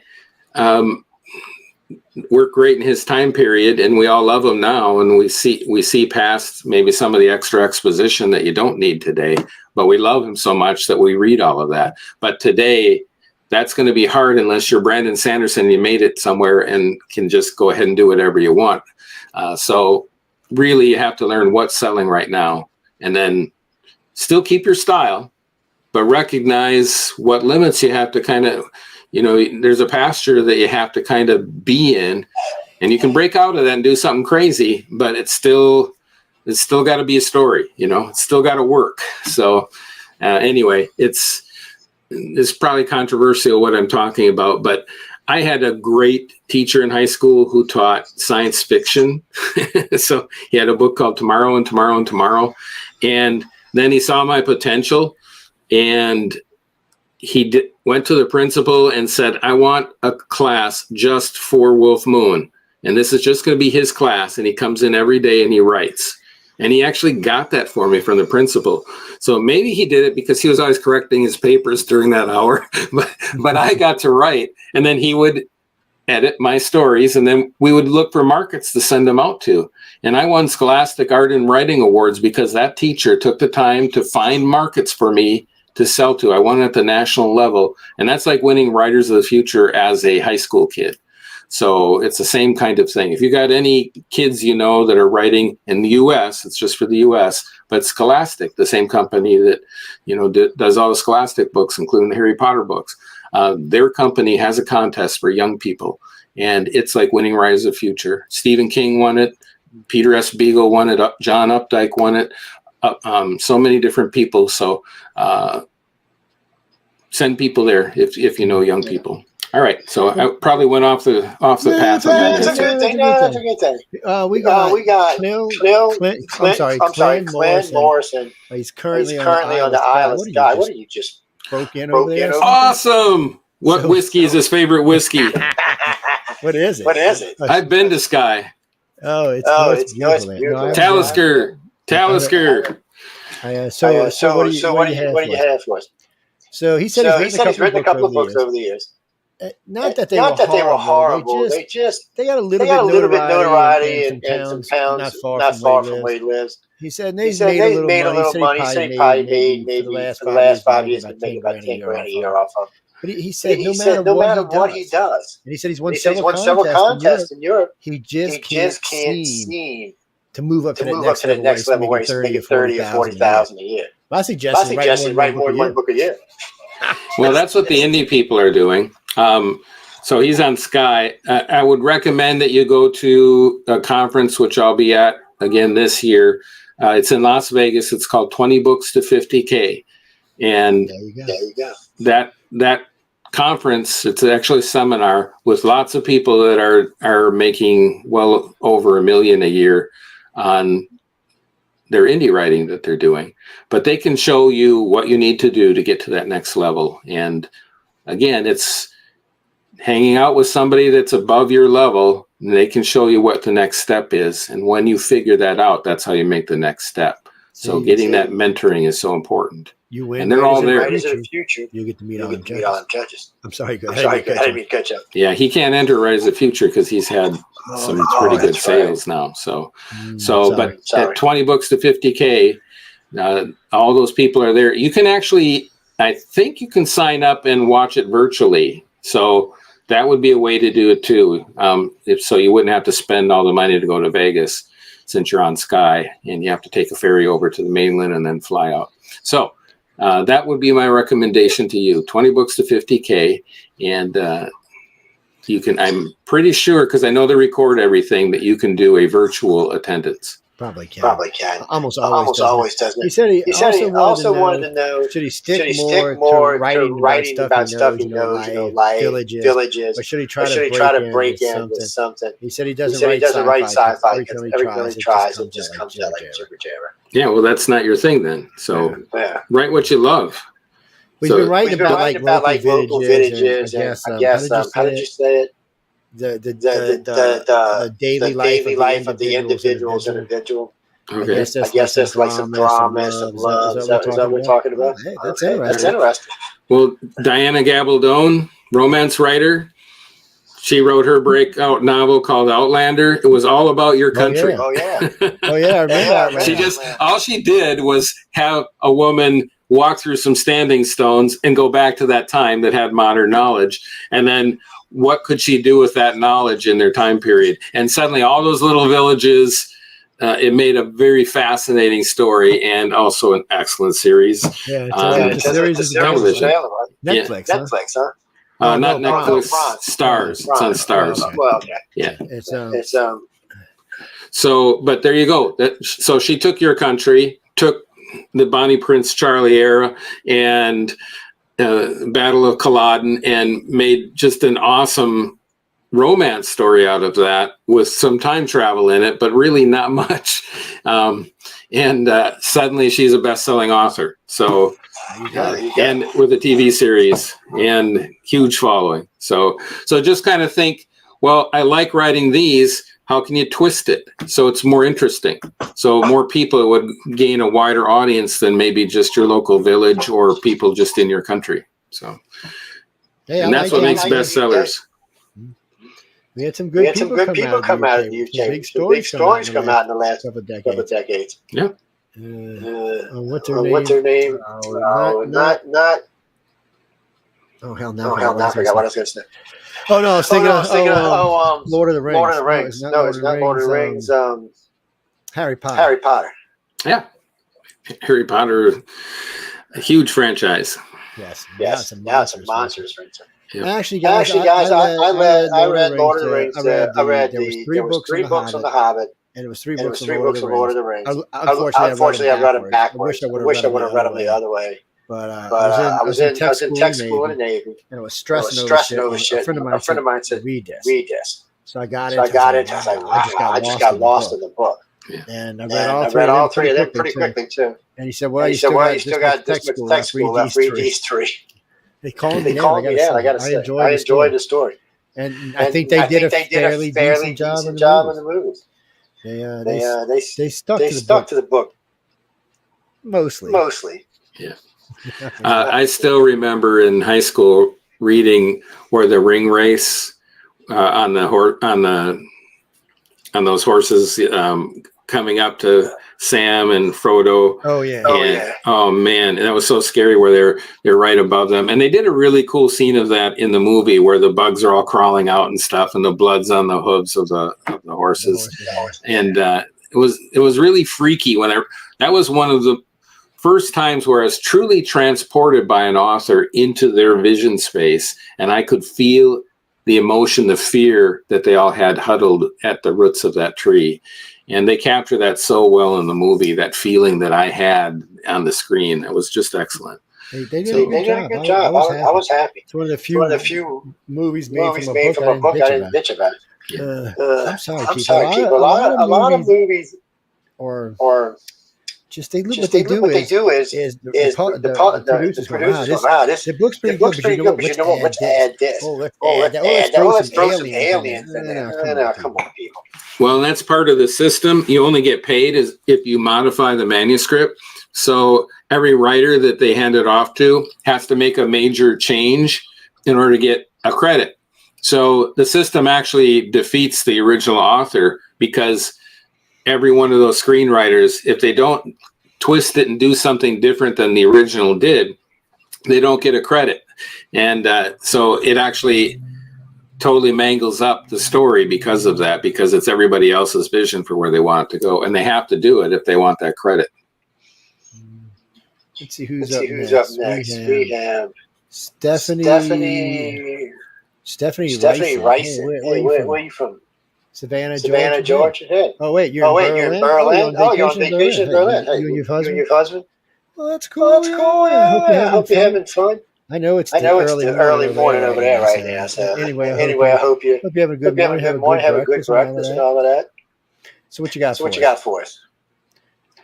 We talked about the Kickstarter earlier. Yeah. But you can go back and listen to the conversation. You go back. Yeah, what else you got? What else you got? Oh, okay. So she's just asking about reading. She wants to know if you would you want to know if you pick out a good book for you, which you want, right? Yeah, okay. So that's what she's asking. She said she's big into sci-fi and fantasy and other stuff. And she said you could recommend a good book that would just kind of transport her away. Well, my favorite has always been Dune. So Dune's good. Dune is great. Children of Dune, Dune Messiah. Sorry, that's not the right order. Dune Messiah, Children of Dune. Those three are good. Dune is, to me, one of the most masterful stories in science fiction, not because of the SF in it, but because of the massive galaxy building world and tying everything to one planet through spice, and what that drug actually would do for time travel, for spacing travel and warping space and things like that. So I highly recommend Dune. I don't feel like you have been in the field if you haven't read that book, because it actually started the whole green movement that we have today. It was kind of everybody in the 60s grabbed onto that and used that to kind of start the green movement. So that would be my highest recommendation. And Tim Powers, everybody misses him, and he's one of he's a fantasy writer, but he is one of the greatest writers of our times. And people don't really know it. He's kind of off the radar a lot of times, but people that read him do know. So a fun one is Anubis Gates. I think that's set in Edwardian times. So that's really a fun little history piece to go back in London and have Egypt mixed in with that time period. Another one, On Stranger Tides. It's a very literary pirate story. You may have heard of Pirates of the Caribbean. You may have heard that they made a movie called On Stranger Tides. That's because they finally had to pay Tim Powers for his idea. So there's some writers that I really, really love that I would recommend. Tim's a lot of fun to talk with. He's awesome. Yeah.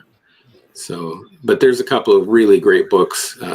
And On Stranger Tides is very different from the movie that Disney made. You have to read it. It's very literary, and it's just so fun. So there's a few. I'd have to look at my shelves to give you. Oh, well, let's see. Yeah. I can't see without my other glasses, so I'll leave it at that. There's a couple of epics that I think you should read. There's a lot of good books out there, dude. Fortunately, I've seen the movie before I read the book. And it's don't get me wrong. I love the movie. I'm not hating on it. It is a little bit different than the book. Just to be honest with y'all, there's a few things they. How can I say this? They just do a few things different, and that's all I can say. But read it, find out what I'm talking about. Which one of the dudes is my favorite? Unfortunately, I'm an original guy. When I see part two of the new one, I might change my mind. But the fact that Patrick Stewart's in the first one, what do you mean? You didn't know he was there? You know the guy who's over wandering like an ass into the desert? Patrick Stewart's in it. There's a lot of actors in it. The only weird one was I've never seen the guy who played Mordeep again. I've seen all the other actors in different movies and stuff. But maybe because did you see the Sci-Fi Channel's version of Dune? I don't know which one was. I've seen a couple of versions of Dune. Some I have not been real happy with. Yeah, the Sci-Fi Channel did a really good trilogy on it. So that's worth seeing. You can buy or rent those. Yeah, it's actually really good and followed the story pretty well, I thought. So I'll have to check it out there. Yeah, no, and it was done by the Sci-Fi Channel and well done. The new one, guys. It's coming out next year, right? I know it's coming out. I don't know when. Sorry. Yeah. I was there. I'm not sure, guys. We got a premiere showing of it at Writers of the Future because Kevin J. Anderson was there. You were probably there for that. Yeah. And we had it actually inside of the hotel there at the Roosevelt Hotel. That was so awesome. Shows you what kind of ass I am. So John introduces me to one of the guys that's working on Dune, right? One of the big wigs. And John's on impressed with the guy. Let me tell you this one time. Don't get up. Because now I know who you are. He's like, what? I said, I don't like y'all screwing my dudes. I said, when I seen him again, I seen him at one of the cons. And I told him I really enjoyed the first half. Because I didn't get to talk to him after preview. Now, to be honest with you, this is where it gets interesting.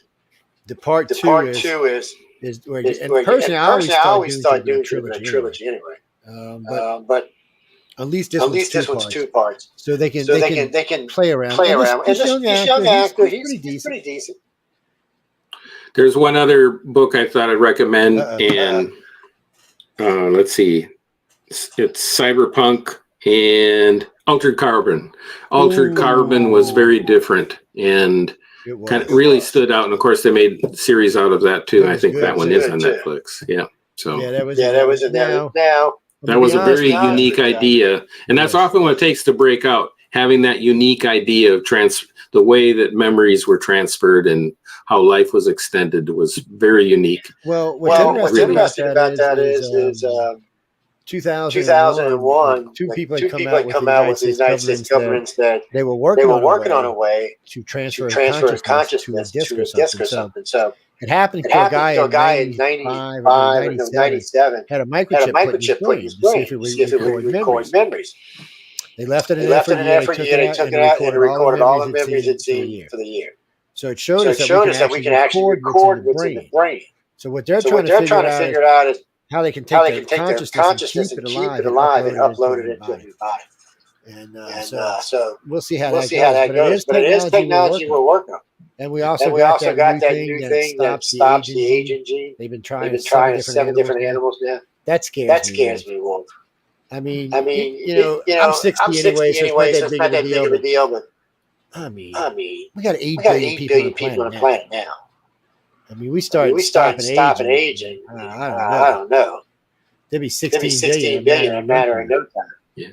Well, that was some of the premises they were dealing with I forget the author's name, but in Altered Carbon, he was dealing with those very things. So I enjoyed the series. I really did. I like the fact that the same guy, so the lead guy in this, three different characters, three different bodies. It's the same individual, but you see him in three different bodies. He plays a white guy one, black guy another. Matter of fact, the black guy who played Captain America, that's who plays the part. And the Chinese guy, he might have been Korean, but.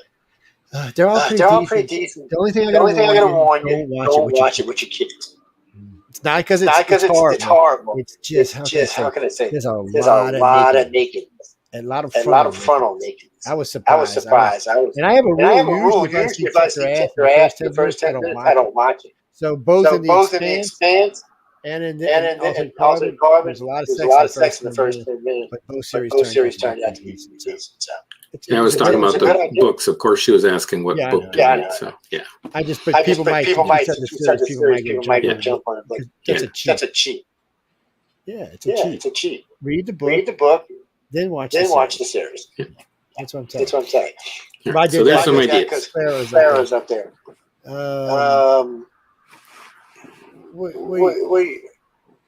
Yeah, you can submit 4 times a year. Yeah. I would submit 4 times a year. We've been talking about after show. Submit. And I'm gonna say this.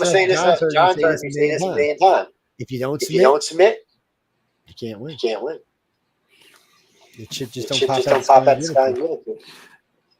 I'm going to read you guys a quote from Zig Ziglar. I used to be in sales, so I'd listen to Zig Ziglar tapes quite a bit. And here's a good one.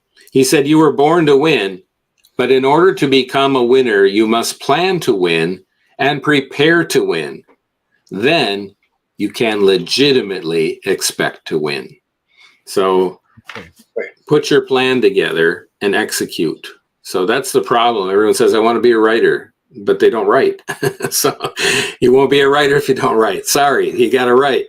So they go into groups and coffee clutches and they all talk about, "I want to be a writer." And it's like, well, get out of the coffee clutch, get with a group of people actually writing and start writing together and send those stories out. So, and I'll tell you one other story. Can I, Joe? Yeah, go ahead. We got plenty of time. All right. So one of the people in my group, she was a beautiful writer, but she had to work on some things. And so I worked with her. I actually told her, because I have this workshop I told you about, Kill Your Darlings workshop, KYD. I said, I want you to do 5 KYDs in 1 month, and it will transform your writing, because this is what you need. She had the bloated writing that had to cut a whole bunch out. So she did this and it's very hard to do these. So that she did 5, she actually did what I told her. And then I found out she was only submitting her stories to Writers of the Future and nowhere else.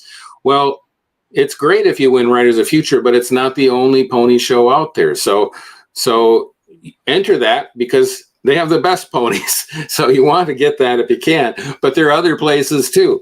So she wasn't sending anywhere else because Writers of the Future is blind judging, like I said. So nobody knew when she made a mistake, and that gave her comfort and made her feel secure. And I said, look, he said, you got to start sending your stories out elsewhere. And then I checked around. This was a free workshop that I did. This was actually before Writers Future had their workshop. So this is why I had started it there. So I was doing this free workshop. I said, look, you've got to send your stories not only here, but after you're done here, send it out into the regular marketplace. That's what writers do, not just one place. You got to build your career. And so I talked her into sending her story. I found out a whole bunch of others in the group were doing the exact same thing. I said, I made a requirement the next year, you have to send one story into Writers of the Future in a quarter and another one out to any other market in the same quarter. So I started writing 2 stories every quarter. She won't mind if I say her name. Her name is Brittany. And Brittany sent that story out to Deep Magic magazine. And she'd never had anything published before. Boom, it sold first time out. So it was off of a KYD that I had her write. And not only did it get into Deep Magic, but it got into Best of Deep Magic. And there were people in there like Terry Brooks that didn't get into Best of Deep Magic.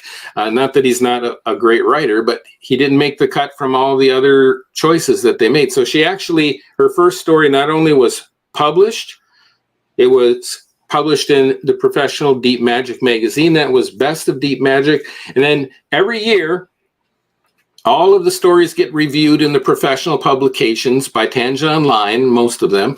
And if you're really good, you get listed in the year-end list. And this is how they kind of filter out everything out in the field and say, these are the ones pay attention to because they could be award winners. And she got a star in the Tangent Online year-end list. Here was somebody who was not sending her stories out anywhere. And when I finally talked her into doing it, the very first one she sent out achieved all of these things. Now, fortunately, since I was a mentor, I achieved those things too with her. So that felt nice. Yeah, nice. So, but she was not doing anything more. And it's like, we restrict ourselves because we feel safe, but everything worth achieving is on the other side of fear. And we actually have to get past that fear and say, I know this is what everybody else is doing to get published. I need to do it too. Somehow you have to find that. And she couldn't find it, so I made her find it. I challenged her, and sometimes that's what you need. Somebody to give you a little kick in the pants to say, hey, this is what you got to do. And when she did it, she not only did that, then she was a published finalist in Writers of the Future, Brittany Rainston, and then she was actually a winner. So she actually got to go to the gala and the workshop week twice, which is really rare. Very few people have done that. So if you're not sending your stories out, you'll never know how good you are. And like Joe said, you can't win if you aren't in. The only way you can win is if you send a story in. But send it to Writers of the Future and then send it out to other markets. So respectable markets, I call them, markets that will actually help you make a career. Monica, they do have fancy. I don't know. They do a real thing. I mean, this is a Hollywood. Ride you down a big white limousine. Feed you steak and salmon. Everything. There's a lot of famous people there. Some are military, some are actors, some are actresses. There's just a lot of people there. And it's a great place to meet people. But you can only go there if you win, or if your family is a winner, or if you work for them. No, I don't do any of the above. It's a different situation. If you go to writersofthefuture.com, you will see where you can watch galas. So you can watch Volume 39 gala. You'll see how fancy it is. And it really is especially when the Oscars were in COVID, I actually think Writers of the Future actually exceeded what the look of the Oscars was. It is really special, and they hold it in the Taglian Center inside of Hollywood there, and it's just a beautiful, beautiful venue. Well, that young producer got some pretty big credits. He was talking about it. He said he feels like he's at the Oscars. He says it's a beautiful place. I mean, I've been there three times. I enjoyed it. It's comfortable. No, I tell the judges to sit at my table. Oh no, that's my table now. I didn't claim the damn table. I didn't sign the same table for the rest of my table. Yeah, I call it the Oscars of science fiction and fantasy because it really is for our industry. So. Oh no, they got two big white limousines. They put you in a limousine. White Hummer limos, Hummer stretch limos. Nice. Yeah. There's some pictures of them.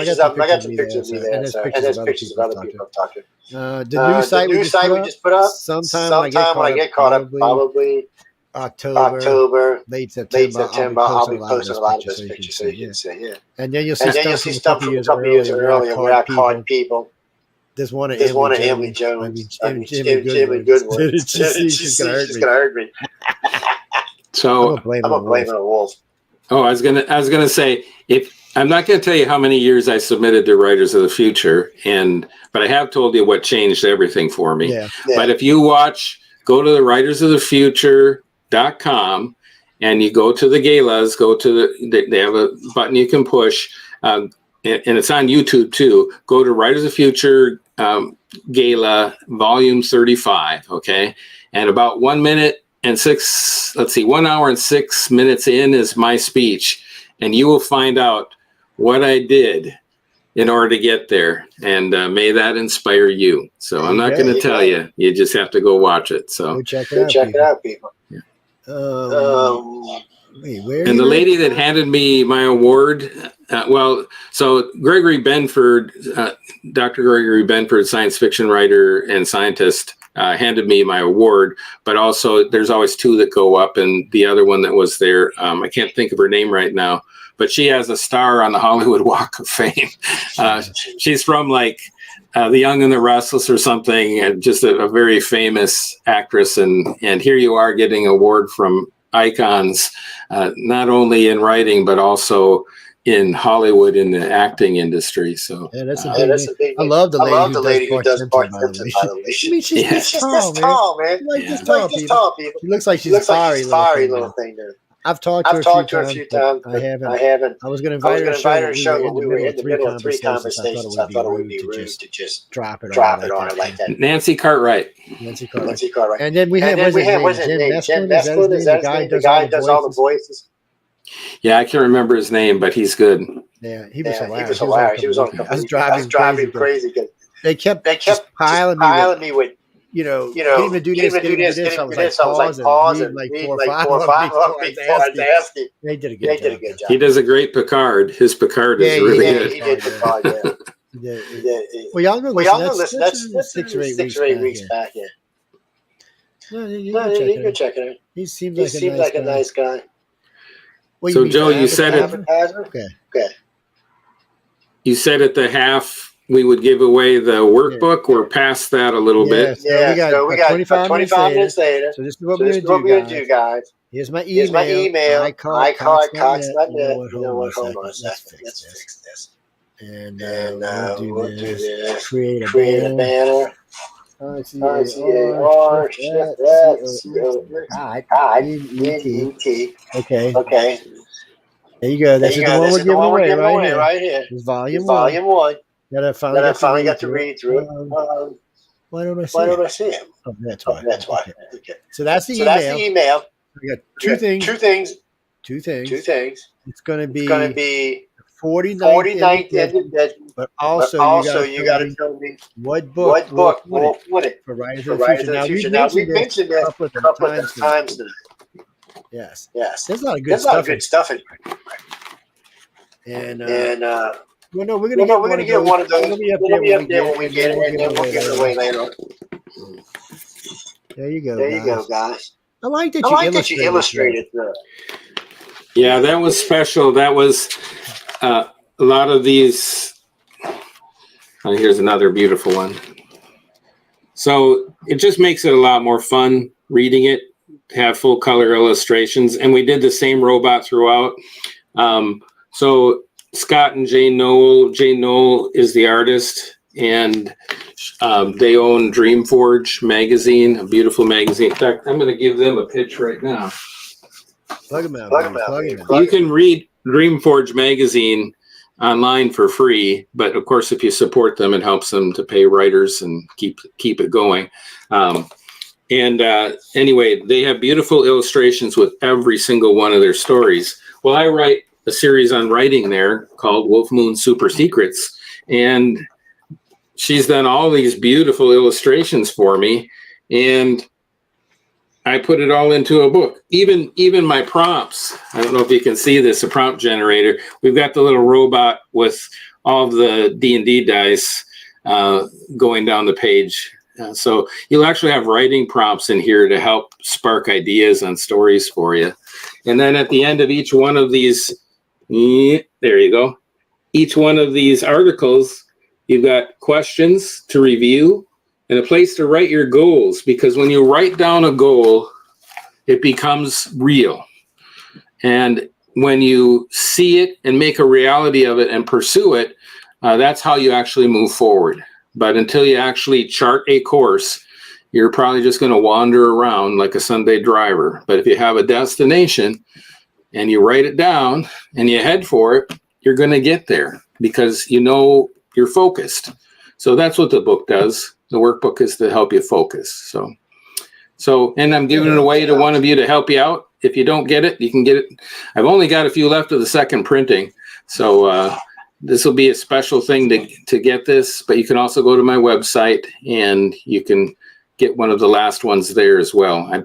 I haven't done the third printing yet because it cost me about $1,000. Yeah, I can imagine. They're beautiful. No, it's shit. That went out of my brain. I don't know, guys. Somebody needs to start triggering drones or something. I'm telling you what. It's I know you posted it, and then for some reason it's cruising along. Well, it's posted back in a while. We'll go back over it. Stephanie K. No, Stephanie J. I'm sorry. Where are you from? We had another Stephanie here just a few minutes ago. Where are you from? Chicago. God, I feel for you. I'm being honest. I was beat up many times as a kid in Chicago. I know that city well.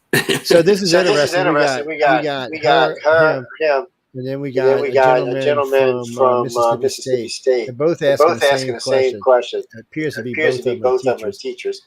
They want to know if you've given any ideas to help get young college kids or high school kids to get more interested in reading. I guess these are the levels they're teaching it. I'd say start them young. But that's me. What do you think, Wolf? To get them reading? Yeah, they say. I know Mississippi has a bad literacy rate. I give away a lot of books from teachers here. And they're just looking for things that maybe they could use to get people more interested in picking up a book and reading. Or even picking up a pad and reading. Yeah. I don't know, guys. Well, yeah, I know people like Dolly Parton are starting at a young age for young kids just by getting them interested, by giving everyone in her program a free book. They actually get free books. But of course, not everybody has her pocketbook to be able to give away free books. Having libraries stock books that kids like to read, I think, is really important. School libraries have very limited funding, but I mean, that's the only way I could read books was whatever the school library had. I read everything in that library, in my interests, and it was limited because they have a budget and don't have a lot of money. So working with getting that school library stocked with books that kids like to read is a great thing. They do have the reading libraries now online, so that's nice. That can help. Although I still think holding a real book in your hands, I don't know, it's you don't get lazy scrolling. So and a lot of books, I don't know, I think just holding that and seeing that real book still to me has more impact and more impression. It's tactile. And I think you get a better image of the artwork. Pads. It's just the books got a certain size page. And when you got reading on a pad, it all depends on the size pad you want. I like the artwork better. Sorry guys, it's just personal. The honest truth is you're competing against video games that are built to addict kids. The art is beautiful. They hire the best artists. And unfortunately, a lot of them are combat kill games that really get them hooked into it. And now they're all tied together in groups.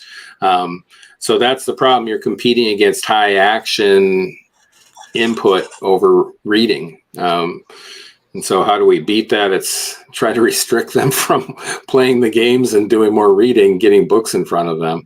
That's the job of the teachers, spotting those kids that you can help and handing them a book that you think they would like and saying, here, have you read this? Try this. Even The Hobbit, try this.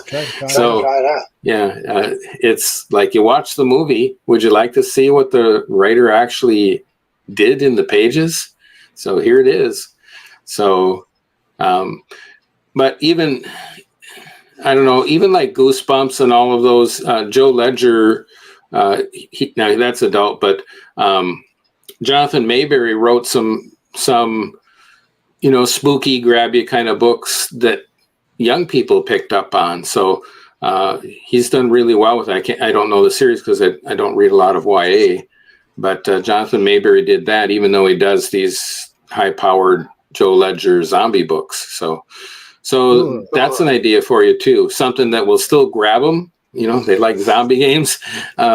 Something that can kind of compete with those games is what you got to do, and still have that excitement that'll get them reading and start embedding the words and realizing, hey, there's a whole different world if we can just turn on our imaginations. But it's tough. So. Quinn wrote in from Queensland, Australia. Said, can he swap you an opal for a book? What are you talking about? Swap me what? An opal? I agree. In Australia, they're probably nice. But here they are. Yeah. What book are you talking about? He's probably talking about how to write a Howling Dude story. Yeah. We'll write to it. You got a woman, she might like it over. Well, you can buy the digital version. It's it's like what, $10 or something. So, but that get the book. You can take it with you. Yeah, get the book. It's like $16 or whatever it will be. My publisher will set the price right. Actually, we planned this in the Kickstarter to be a 60,000 word book. It ended up being 100,000 words. That's like, I just had to write what I felt people needed to have the foundation stones to make a story, and then the technical craft to hone that story so that it'll actually sell. So there's 3 sections. The principles of writing that you need to know that make stories work. And then there's the technical craft, which is what the super secrets are all about, so that you can actually kill your darlings and do things like that. There's other tricks too. Heart's Desire is another thing I do, a big thing I teach. And then finally, at the end, there's motivational. So how to start a career. So just the first steps to get you going. So there really isn't anything out there for the aspiring writer. So there's a Writers of the Future workshop, and I'm talking about a book. So there's a niche here that I'm trying to fill, that I found that there's stuff advanced about the craft. There's specialty things about the craft, but there isn't a book that actually takes a beginning writer and helps them to work their way up to selling stories. So that's why I designed this. That's why I created this book. Yeah, so Shannon Barbie from Malibu. Come on, really? Kimmy, I know y'all like theme and stuff sometimes, but come on, Shannon Barbie from Malibu. What do you want to know? I'm just giving you trouble. Which one? I'm sure y'all all both wear it. But anyway, what do you need? Wait, what? Say that just. Okay. Are you sure that's what you want to add? Because you kind of changed midstream there. Well, you wrote it, and you went back and killed it, and then you wrote it again. So I'm just asking. Yes. Well, no, you can get the book anywhere. Yeah, any hit book, Writer's Future, but you want to know. So you want to know. Is there an age limit for writing in the future? As a person, I don't think there is. But and Wulf will tell you this himself. I would take the story and limit it to PG-13. No hard sex, no hard violence, no blood and guts. They sell good. I know some of y'all don't know this, but before y'all's time, I watched TV that was fun to watch. I watched sci-fi and all kind of TV. And you know what? There was no blood, no explosions. I mean, it was just acting. It was actually good. Now I gotta watch CGI, and I really get to see the actor. I'm just saying, y'all losing out, guys. Anyway, well, time for that rant. That's it. You're right. They want this. They actually, when those school teachers were talking about how to get people to read, well, young people, they actually target this book, Writers of the Future, for middle grade on up. So it can be encouraging to a young person to see, okay, this is written at our level and up, and here's a contest that we could start entering to try to build our skills and actually have our stories published. So I don't know who I know who the youngest artist is because she was mine. I think they have a younger one now. But 15 was my artist when she won the contest. So on the illustrator side. So there isn't an age limit. It's just you'll be competing against, all ages when you submit to the contest. But when you write your stories, just like what Joe said, middle grade on up. So PG-13. And what people think PG-13 is and what they turn in, two different things. You all have been desensitized by the violence on television. So it is not what you really think. So really scale it back, because they are trying to make sure this goes into schools and that the librarians will get it and that the teachers won't take offense at it. So that's their objective, that it should be at that level and up. Good job with it. Oh, yeah. So who won here? 49, 35. And who are you? Salam Kalinda? From Jerusalem. Hey. Yeah, y'all are one of our biggest listeners. Y'all fight between you and Russia for number one. Don't ask me. I didn't realize there was that many. How can I say? Paranormal listeners in Israel. It's not that big of a country. I will be sure to give me information where you want it sent. No, I said it for the other two, for 48 and 50. 48 is I can't say your name. Alina. What is it, like an Arab name? Don't hate. And where are you? Morocco. So what I'll do is I'll send you either 36, 37, 30.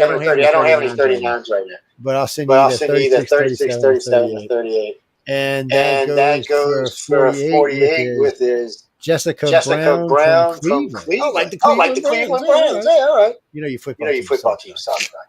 I'm sorry. They shouldn't have let me on the air. Oh, Lord. No, I haven't been drinking. Oh, yeah, the beard is great. And thank you for saying I'm sexy with it. Yes, my hair's down and a beard's great. Because when I'm not doing TV, I don't diet. I don't like it like that. I worked hard to get these whiskers. Trust me when I say this. When you get to a certain age, you don't want to give up your whisker. No, you fight for them. But anyway, guys, I know we're getting ready to get out of here. Let me get Wulf to give you all the information where you can get everything out, and we'll get out of here. All right. Are you ready? Yeah, go ahead. You're good. Oh, okay. All right. So, like I said, I've still got some of these left. So, who won the workbook? I can't pronounce it. But she's from Jerusalem. It's Selena. I have no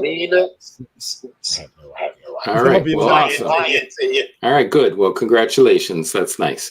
And if any of you other ones want that, come to my website. I put up a blog post so that you could order it from me there. I've got not that many left of this, and I'll do a reprint, but not before I sell through the last ones. So grab them now while you can. Then let's see. I have workshops, and I haven't posted them on the site yet, but I have recordings. Remember, I did the Kickstarter, and that Kickstarter was to not only launch this book, How to Write a Howling Good Story, which will be out next month. I just finished it, remember? But I also I did 7 new webinars and masterclasses in this. And so if you would like to take a webinar masterclass, you see where it says thesupersecrets.com. If you did thesupersecrets@outlook.com, send me a note and I will send you the list of classes. The master classes are only $100 and you can watch them at your leisure and for the recordings. And then the webinars are $50. I'm teaching a live one tomorrow for Dreamforge Magazine to help support them for another year. Did you have a question, Joe? Oh, I just seen one of our former winners. Tamara, she's a Canadian. We get a lot of people that win outside the country. And you'd be surprised, you know, I was giving away lightsabers last Christmas, right? Man, about a third of them suckers went overseas. I'm glad the guy was paying. We sent a lot of books all around the world last year. I was like, which is good, you know. All right, awesome. And then, so if you get a masterclass, that's how you get into my Wulf Pack. We're on Discord, and that's where I am a writing coach for everybody that takes my masterclass. I don't just teach you the things within the masterclass, but I also stay with you to help you continue to further your career. So we have great writers in there. We're all working together as a team. That's why we do so well in Writers of the Future, because we're all working on one another. You know, like I said, we spar together. We're training against each other. We're critiquing one another's work. So that's all there. And again, to get that, just write to me at thesupersecrets@outlook.com. And then for my stories, to read my works, I am WULF, Wulf Moon. And so if you go on Amazon and type in Wulf Moon, you can find my works that way. And also just going to my website and looking at my list there at thesupersecrets.com. I'm on Facebook at wolfmoon.94, wolf.moon.94, WULF, remember. And on Twitter, I am wolfmoon1 is where I'm at there. All right, so that's the list of things. And any other questions people have on the book? If I was I'd take the master class. But you said it was $100. It's $100. I might take it twice. I mean, come on, guys. Well, before anybody asks about money, this is a lot of this man's time. What you gonna go live on the street or something? He's gonna help y'all out, but sleep in the street. Come on, be realistic. I mean, he does a lot of free stuff already. Don't irritate me about money. I'm going to read you something from. This is one of our writers. He just sold to 2 of the biggest magazines in our speculative fiction industry, and he took my master class, Heart's Desire and the Reader Hero Bond. It's something I teach that has changed the writing of so many writers. Here's what he said. For years, I've been sending stories to Clark's World, a premier speculative fiction magazine, only to get very quick no thanks from Neil. He's the editor there. He said, then Wulf Moon taught me the importance of putting the protagonist's heart's desire up front on the first page, and I made sure to include that in my latest story. What do you know? Neil bought the story. This is like the pinnacle of our markets. He said, but it didn't end there. A few months later, I thought, what if I try Moon's technique with Kintsugi, another story of his? He said, I had trunked this story because I had sent it to all the big venues, and everybody said no. He said, but there was a new editor at FNSF, Fantasy and Science Fiction Magazine, so I opened the file and inserted a heart's desire right in the beginning to explain why the main character was working so hard to help maimed battle droids. Imagine my surprise. Sale. He said, thank you, Wulf. Your teachings have taken my career to a whole new level. And that's Lou J. Berger. and he's one of the Wulf Pack now. But he saw how many people were succeeding with my program, so he took that masterclass to get in the Wulf Pack. And what do you know, that Heart's Desire masterclass, suddenly he's now selling to all of the top magazines in our speculative fiction industry. So it does work. And just getting a little guidance from somebody that's been there and knows what you need to do can change what your future is. You can change your destiny.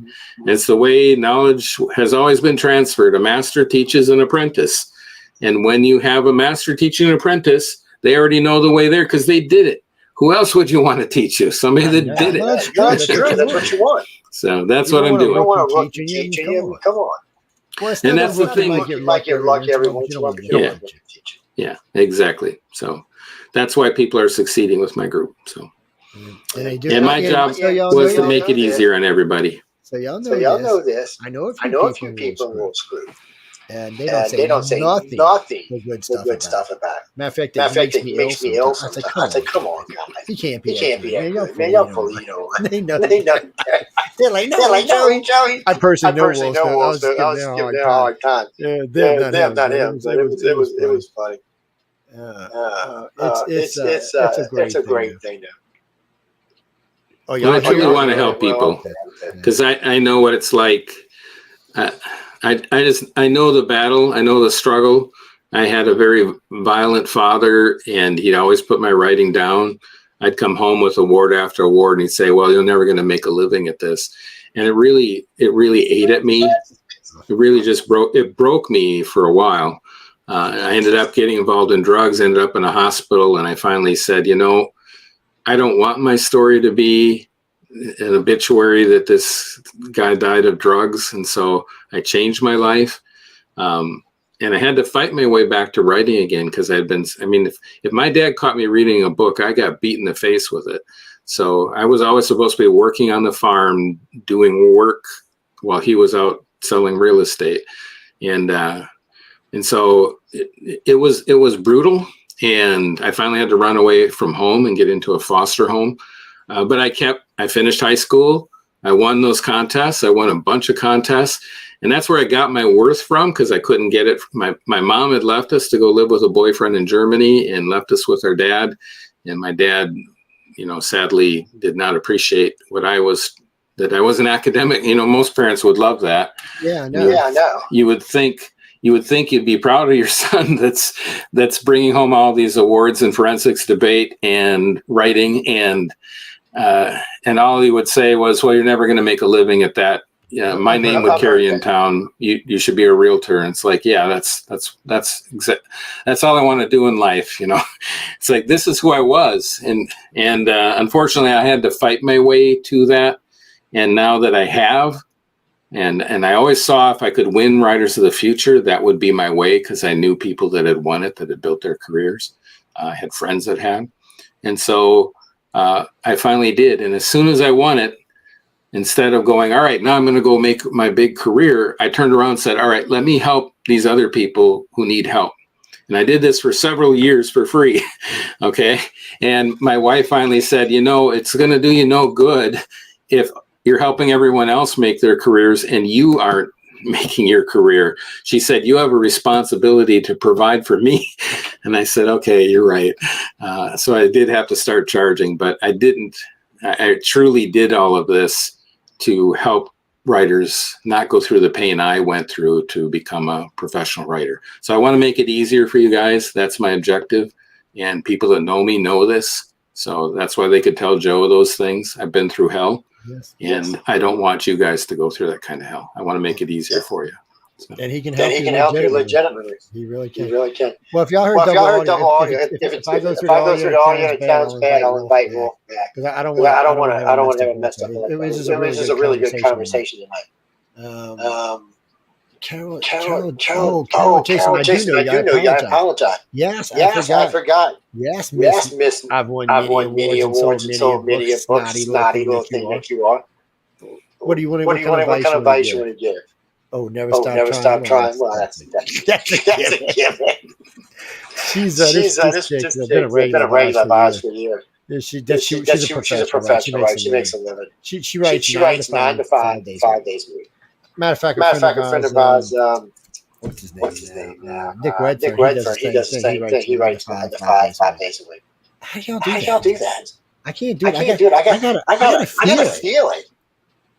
Well, I'm a rookie too. So. How about you, Wolf? Can you just sit and write 9 to 5? Yeah. Except when I had long COVID, I went from 3,000 words a day to 220 words per day. And because the words were always just out, it's like it gave me dyslexia, but I have none of the skills to deal with it. So I had to fight my way back through that. It's taken me several months, put my book here behind by about 3 months. But everybody's been really nice about it. But yeah, it's really true. Put your butt in the chair and go to work. Everybody's waiting to be inspired, but your routine, actually, the more you write. And then I teach a master class called Flow State, Release the Kraken Within You. And that's the real trick. When you start building a routine, you get into flow state, and then your stories start writing themselves. You've got to learn the basics so it comes out into a good form that can sell. But when you know that, your unconscious mind takes over and starts creating for you. That's another level of writing. But that's when you're writing all the time, you're actually geared to enter that state. And that's how you can create all these amazing things, because you're constantly doing it. So you're not pushing against your own abilities. They're already running at high octane level. So you just have to turn it on. So Glenda, stop it. She said this is a sexy old men club. You can't have none. We both married. Sorry. Well, maybe for $29.99, every 10 minutes is that. Well, you're selling yourself cheap. Ain't cheap. It's like $2 an hour. That is kind of cheap. I make more than what I do. Yeah. Well, be honest. I know somebody asked me this a couple weeks ago. I never answered. So when I'm working construction, sometimes I'm making $50 an hour.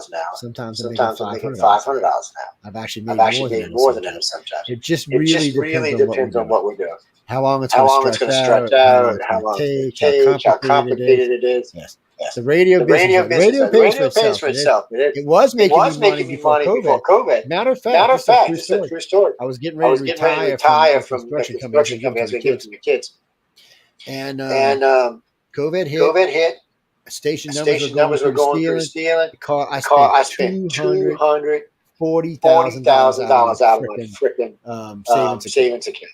Yeah, that pretty much drained it, by the way. Yeah, I mean, it was horrible. It was horrible, guys. So the station was making a lot of money. Well, what happened was the advertisers didn't understand COVID. So instead of the 6% or 7% they forecasted growth that year, it was 33%. And when you've got 100,000, 200,000 customers, that's a lot of money you got to pay out. So they contacted all of us and just told us, sorry guys, we and it was great. It was dynamo, actually. And in podcast card, we made about $2,000 a month off. Somebody Korea hacked. They're going. 365 radio, we were making about $5-6 grand off. They disappeared and came back. They're useless. We had a great YouTube account, United Public Radio. It was making about $8 grand a month. And one day, for no reason, YouTube just closed the account. We had no strikes on anything. They said, sorry, you're off our network. Like, what? That road to I had to get a lawyer. No, I got to sell them. But still, I don't have the account. Yeah, I would rather have the account than produce cheese. Yeah, because I'm going to spend that on the station anyway. Well, no, before I go back to rule, I promised my wife about 15, 18 years ago I would not spend any more money out of my pocket on the station. So the station has to make it on its own, which it does. Michelle DeRoche, the hell of a manager. If y'all don't know who Michelle is, she is the paranormal queen. She got more TV programs. She's been on as a paranormal demon catcher that I know what to talk about. She's a Canuck. She's a Canuck. I love her to death. She's a great manager. Plus, she does all the dirty stuff that I don't have to do. Anyway, I'll give y'all one more question for Wulf before we go. Make it a good one. I'll let y'all fiddle around while me and Wulf are talking. But make it a good one. And Destination Charles. What the hell is that? Oh, okay. No. That's actually a good question. So, who is this? Marco Wilson, writing in from London, said is writing the book here and trying to publish it here. Is it like the United States or should I be trying to do something different? He said because he's been following U.S. guidelines, how he should be selling books in the UK. I don't know anything about the UK. Yes, for Wulf. Yeah, I don't either. So I couldn't answer that question. I don't know that market. So I assume it's similar. So. But I can't answer something I don't know. I'm with you on this. Yeah.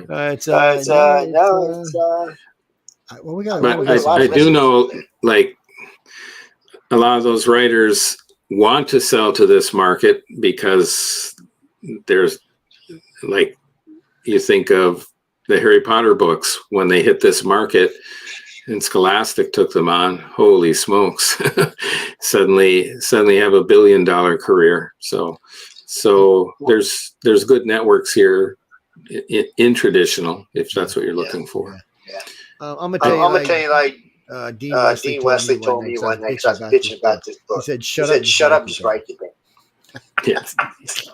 I'm serious. That's what he told me. I was talking with Tom at the time, and he said, "Joe, just shut up and write the thing." Yeah. I couldn't really argue with it. Yeah. So Dean Wesley Smith was my mentor. I always say, here's his mentoring. It's like, there's the water, Moon, go swim. You know, that's Dean's mentoring. That's how I would describe his mentoring system. There's the water, Moon, go swim. So he really expects you to go do the work. You know, that's really what he expects. So, and when you do the work, amazing things happen. So, but he gives you guidance. So yeah, he's got courses too.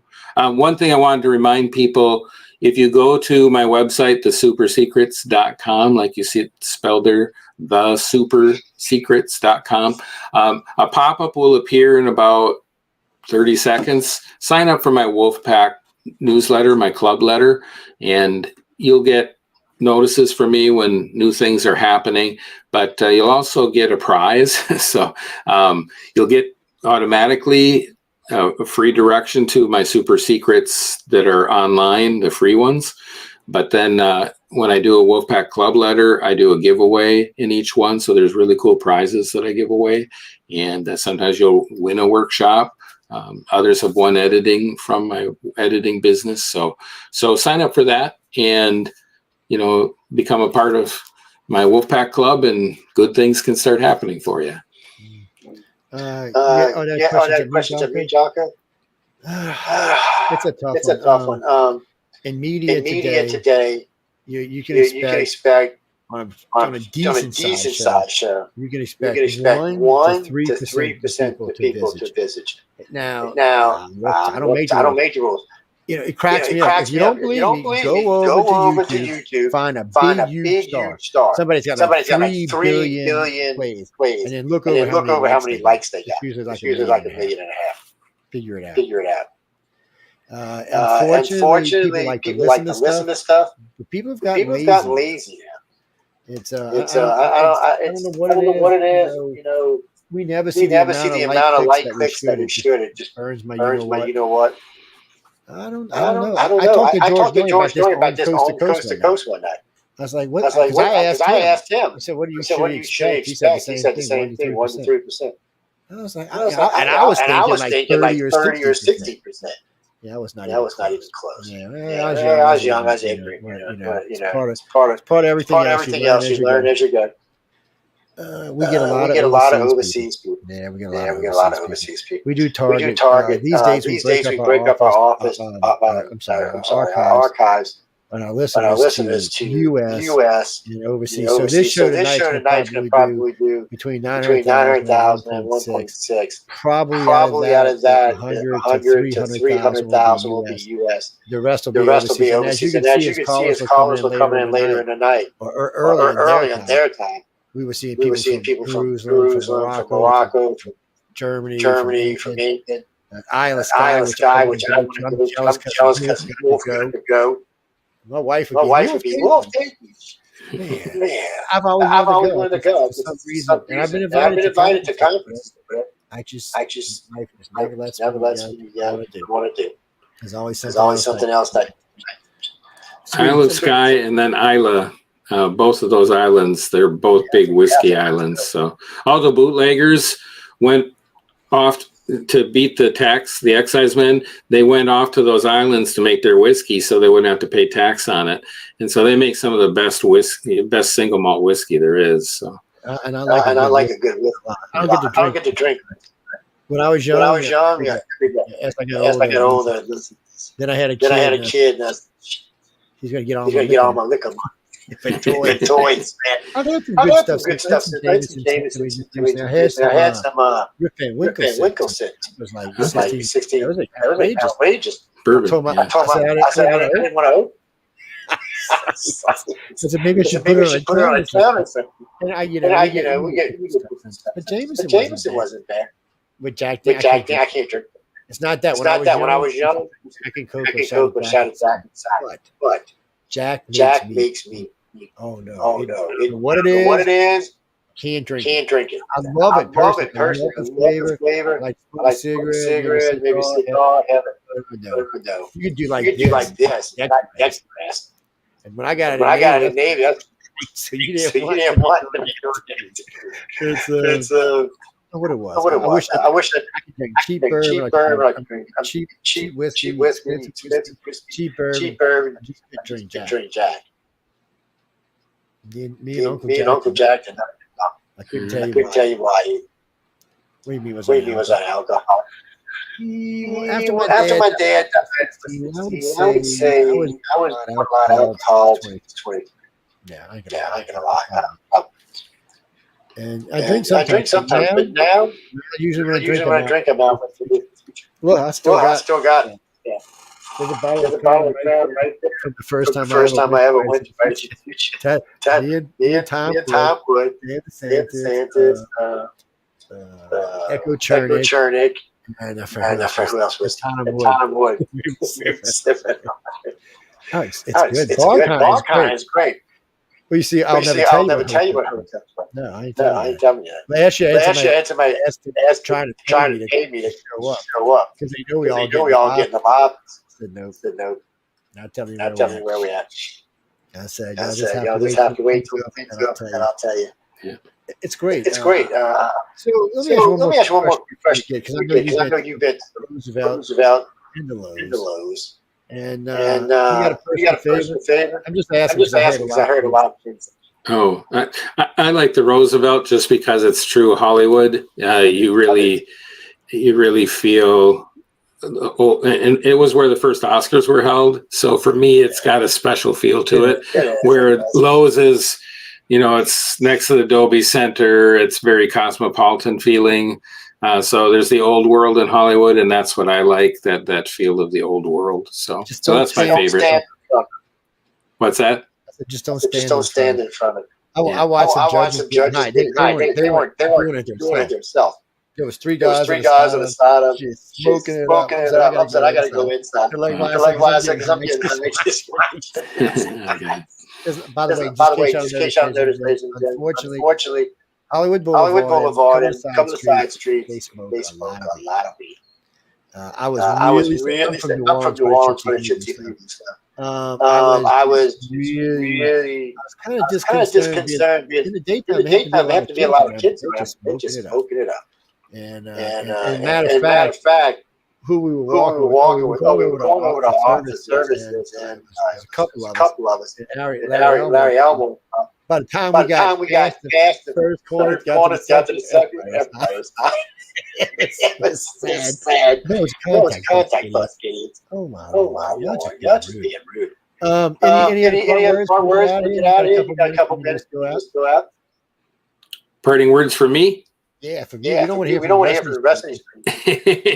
So, yeah, just like what I said, that when you're a writer, it's in your heart. And everybody around you is going to tell you you're not going to make money at it. You're not going to be any good at it. Hopefully you're not don't have a father like I had that actually hurt you if you tried to do it. But yeah, it's unfortunate. And you have to be able to say, this is who I am, and therefore I must become. You have to be able to do that. And if you can't do that on your own, get in a group that will help you. There's a lot of groups that just want to talk about it.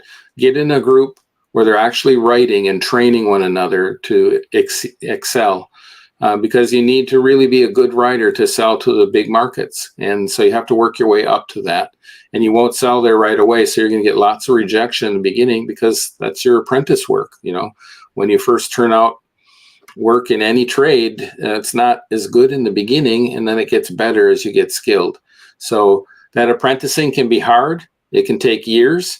If you get a good mentor or good sensei or good trainer that actually has done what you want to do, you will learn faster. So that's always the way to learn the fastest. Anybody who takes more scores and wins an award, I want 2%.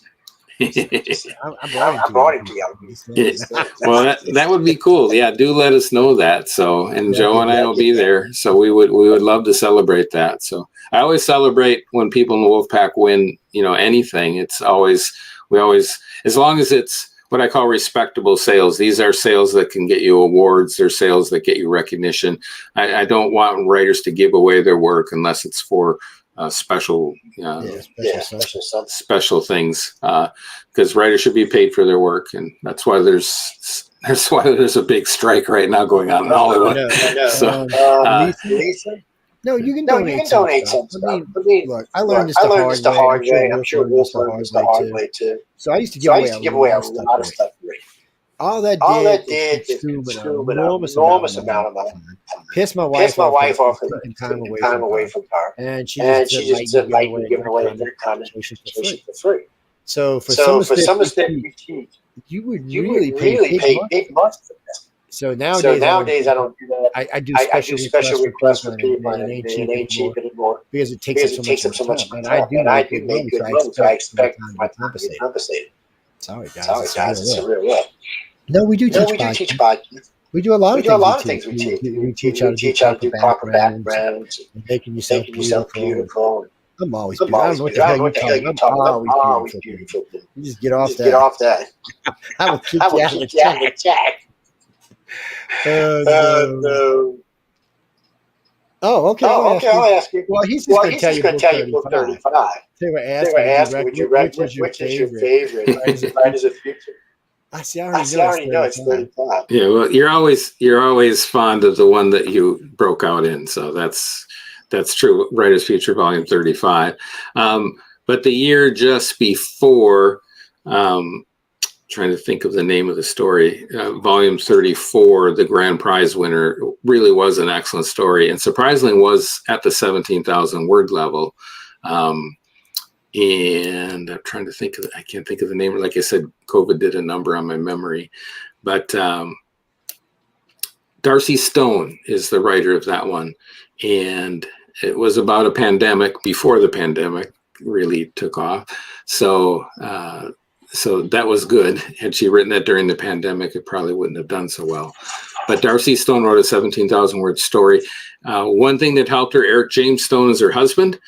He's a Nebula Award winner, and she's in Brandon Sanderson's writing group. So again, what I was saying, if you've got a good mentor and you get good guidance, that's going to make a huge difference for you. So she actually won with a 17,000 word story. That's one of the best I've seen in the books. So that's Volume 34.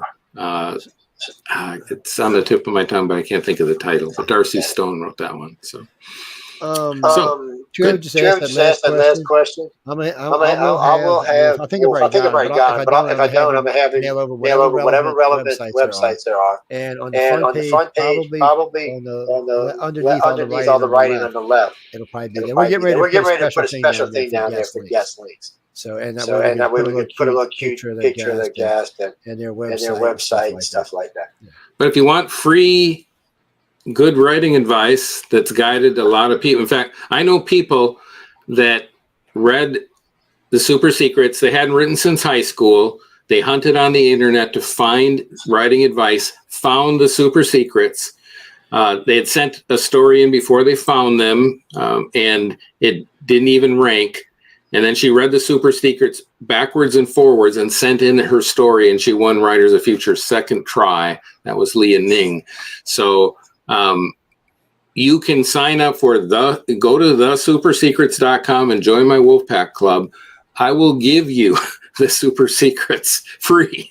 So go join my Wolfpack Club and you will get free, you that want free advice. There's advice that helped many writers win Writers Future, and not just writers. There's people in Hollywood that read these and have written to me and are now my clients actually. So I'm giving you something that I gave to others to help them get ahead. Now, will they be as good as How to Write a Howling Good Story? No, I wrote those fast for the class. They're like one-page things. These are whole chapters on how to do it. So this is going to be the cream of the crop. But you'll get the idea, and I'm giving it to you for free. So there you go. No, wait a minute. I'm charged. I'm on my website charging for it. But you got to sign up for my club in order to get it. And it's free to join my club, and I'm going to give you free stuff if you join it. So why not? So, all of you 1.5 million viewers out there, if 3% of you will go right now to thesupersecrets.com, and it's going to pop up. Just, you got nothing to lose. So, and at least a dozen writers have won Writers of the Future, and so many more, I don't even count anymore, have been finalists in the contest. So they could have won. They're in the top 8, but they only have 3 slots, so that's all they can give you. They're all, when you're at the top 8, you're all winners. And then there are many that have writing careers and are now editors at professional magazines. So, you got nothing to lose. It takes a couple of seconds to go there right now and enter thesupersecrets.com, and a pop-up will come up in about 30, 40 seconds. Put your name down and get my free club letter. And I'll help you out if you want help. So that's the problem. You got to want this. Yeah, you got to work. You can't just sit there and have somebody spoon feed you. You got to go do the work. But I'll help you if you want to do the work. And if you take one of my workshops, then you're going to get me to keep helping you. So this is why people are succeeding. I'm invested in you if you invest even just a little bit in your career and I see you're trying to do something. And that's not just true for me. Professional writers, when they see somebody really trying, that's why all those big names are at Writers of the Future. They see people are trying, and they know Writers of the Future collects them up. And so when they go there, they know they're giving their energy for free to people who will actually benefit from it. And that's why somebody will give you their time that is ahead of you in the game, because they know you are doing the work and you don't just want it handed to you on a platter. I agree 100%. Anytime I hire a new employee, how can I say this nicely? I give them enough rope to hang their stuff. I'm not a good teacher to start off. I'll spend time with somebody 2-3 times. After the third time, I get cranky. I'm like, really? I show you this again. You're probably not cut out for what we're doing here. And with radio hosts, it's a little different, but I do expect them to really push out, really try to get their audiences bigger. My job's not to build an audience. I give them what we can give them, but they still. Some hosts get out there, and some will get up there. They want to be late. They don't have time. They don't do the show. After about 3 times, we just fire them because they're not doing it, and they're hurting the show both after them and before them. Because we have transferable audiences. We do long days. Just don't go to here. It's like today you had Spirit on. They get 130,000 listeners. FT Wicked followed them. They get about 175. Church of Davis followed them. They get about 80,000. So that's all audience coming to us. And they were doing authors tonight. A lot of their audience is moving to us. And Jeffrey loves doing all. Matter of fact, I'm going to talk to you about this in the future. So we're formulating a new show. It's just only strictly going to be about authors and illustrators. So I'm bringing on a co-host. But what we're going to do is also different illustrators different offers to guest host with. Not so much be a guest, but guest host. You have a wonderful voice. You got a good, solid voice. You're a good, solid voice. You'd be surprised. A lot of writers say,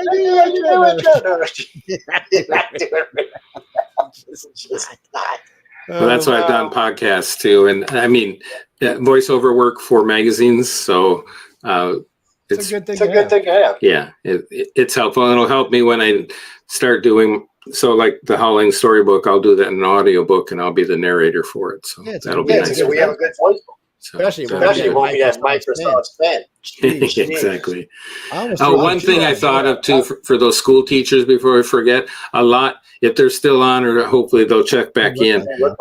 But the one other thing, get some YA authors to come to your school and speak to your students because they like doing that. I know David Farland used to do that, and we like reaching out to young people and helping them. And that can be exciting for young people to actually have the author standing there that made the book. So, and it gives them an opportunity to pitch their book. So it's a win-win, but that'll help. I think that would help your young people too, to get interested. Here's it's like show and tell. Here's the guy doing it, coming to school to tell your kids how they make books. And if it's a book they like, they'll read the book. So it's a win-win. Because I've been working Writers of Future last seasons. I'm doing a lot of times I'm talking about aliens, politics. Always somewhere. This might bring some with me. Always somewhere somebody will ask me about anthology, and then ask about Writers of the Future. And I said, so why are you asking about the approach books? Oh, well, they're not exactly. I said, Elron's paying for this. None of the judges and none of the winners have anything to do with that. I said, now, people who work there do, I can't lie about that. I said, but so far, they've all been very affable. No one's ever bugged me about it. No one's ever judged any of the winners. As far as I know, they've never bugged any of the judges. So y'all can leave that. That's a good excuse to hate, but it's not really a truth. So I just want y'all to know. I'm take it for anybody. I'm not the most friendly to religion. Jesus, God already knows when I'm set up the church. They're going to probably put me in the second hell. Well, and the contest is exactly to do what it says to do, to find aspiring writers, give them a stage so that they can bring their ideas and their stories into the world. That was the belief of Hubbard. L. Ron Hubbard did that because he was himself a science fiction fantasy writer through 30s and 40s and on up. That's where he got his start, and many other genres too, by the way. And then I asked Joni Labaki, who's the contest administrator, and she said they fund this through the one of his best-selling books. And like I said, COVID has done a number on me.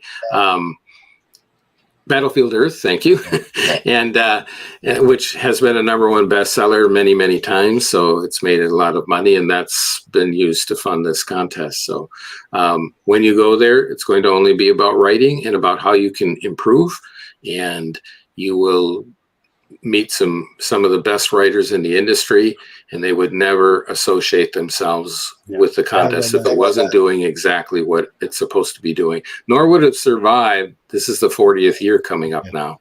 It would never have survived this long if it hadn't done what it was chartered to do, which is to give some light to aspiring writers so they could have a chance to be seen and start their careers. Because you aren't competing against all the big names at Writers of the Future. You're competing against other writers who aren't yet pros. They're trying to break in, and it gives a chance for your voice to be heard. So I encourage you to enter, take advantage of all the goodness that the contest will bring you, and keep writing. Keep learning. So it's an apprentice stage you're in, but you will become a master if you stay with it. So whether you do it on your own, it'll take longer, or you get help from a master, it will take a shorter time period. Either way, you have to do the work. So That's our last question. Then we got to go. I would suggest that the average winner's age for writers in the future, not illustrators, is probably in the mid-30s. They've had them younger, they've had them older. But it seems to be mid-30s. I mean, out of the 50 I've interviewed, most of them were anywhere from 33 to like 44, 5. A couple of them were in the 60s, almost 70. A couple in their 20s, but most of the ones I talked to were. A couple were even family men and stuff. Yeah, they did. Especially if you got other careers. Sometimes you have to take a back seat because you feed your family, your kid, your wife. Funny. I'll go tell my wife get her ass out and get a job. We'll see how well that goes. I'll be living with Wulf, man. No, I will. I promise tomorrow. I will put his links up, and y'all can go through them like that. Because I know y'all not going to go listen to it again. But I will post them up in the morning, probably after lunch. And y'all can use them to go. Well, yeah. Well, I know most of y'all in chat group are really interested because I've been watching the chat. That's one of the reasons I keep chat, actually. Is I can tell how much they're paying attention by what they're talking about in the chat group. All tonight they were talking about what we were talking about. But sometimes we'll be having a good show, and all of a sudden you'll see, I had fudge. Oh, I had some ice cream. Oh, man, I'm making steak. What the hell is this? It's so you lost your. You got to get him back. But no, he's a great. No, he can't win unless he's an illustrator. Then he can. Yeah, you can win both. You win both. Yeah, people have. I know the first one that did. He was in Eugene, Stephen Stanley. He was the first one to win both. Has Lazarus won both or just one? Yeah, just one. Just the writers. Yeah. Because he was a judge. He was a judge of the illustrator side, I should say. Yeah, just so people know. He's married to a really good artist. Echo Chernick. Echo is unbelievable. Not only is she a fabulous talent, but she's a fabulous person. She's too much. Yep, she's wonderful. And we have a good time. But she's a little tougher than some of the judges. That's the wrong word. She's working with you. She does a lot of individual stuff. But she's more pointed to how she deals with people than some of the other judges. Everybody's got their own style. You can say things nice, but if somebody doesn't tell you, hey, unless you fix this, you're not going to be able to progress, and they know what they're doing, it's probably good to take a look at that. So, and I'd rather have somebody do that than just say, oh, you're wonderful, this is beautiful. It's like, well, that won't do you any good. So, because obviously you're not where you want to be yet. So you need somebody that's going to say it straight, say it nice, but say it straight, point out your good stuff too. But if somebody doesn't show you what you need to do, you're not going to advance. So and that takes guts sometimes, because, you're going to tick some people off, but, wouldn't you rather have someone tell you straight so you don't keep honesty? Yeah.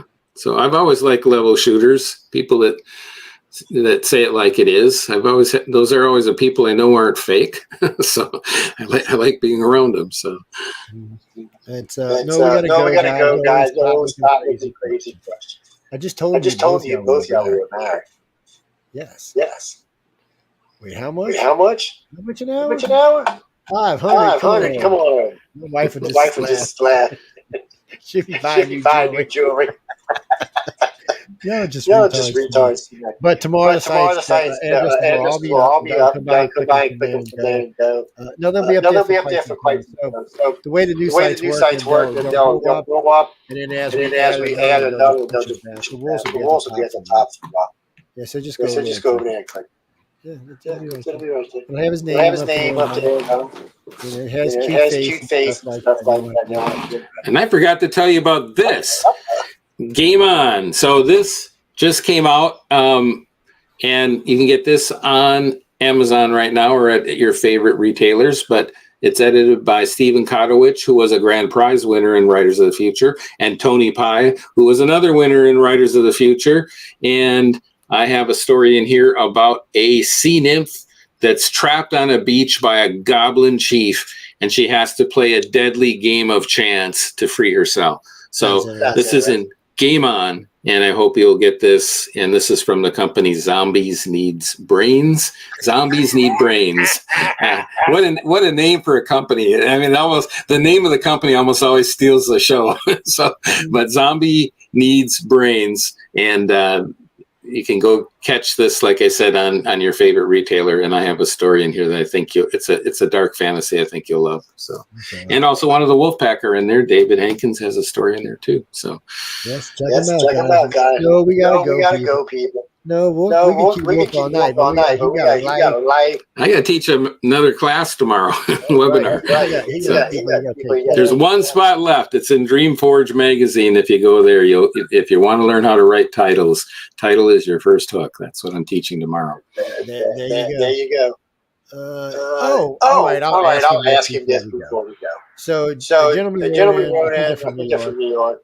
He said, how do you go about picking the cover art? I mean, do you have a certain person you're using, or you have an idea in your head? Yeah, so what you do is you get somebody, you look at other people's work, and when you find one you like, you go talk to them and say, who did that for you? So, and you get their name, all right? And then you go talk to them and say, here's my idea. You might do a sketch of it, or you might just tell them.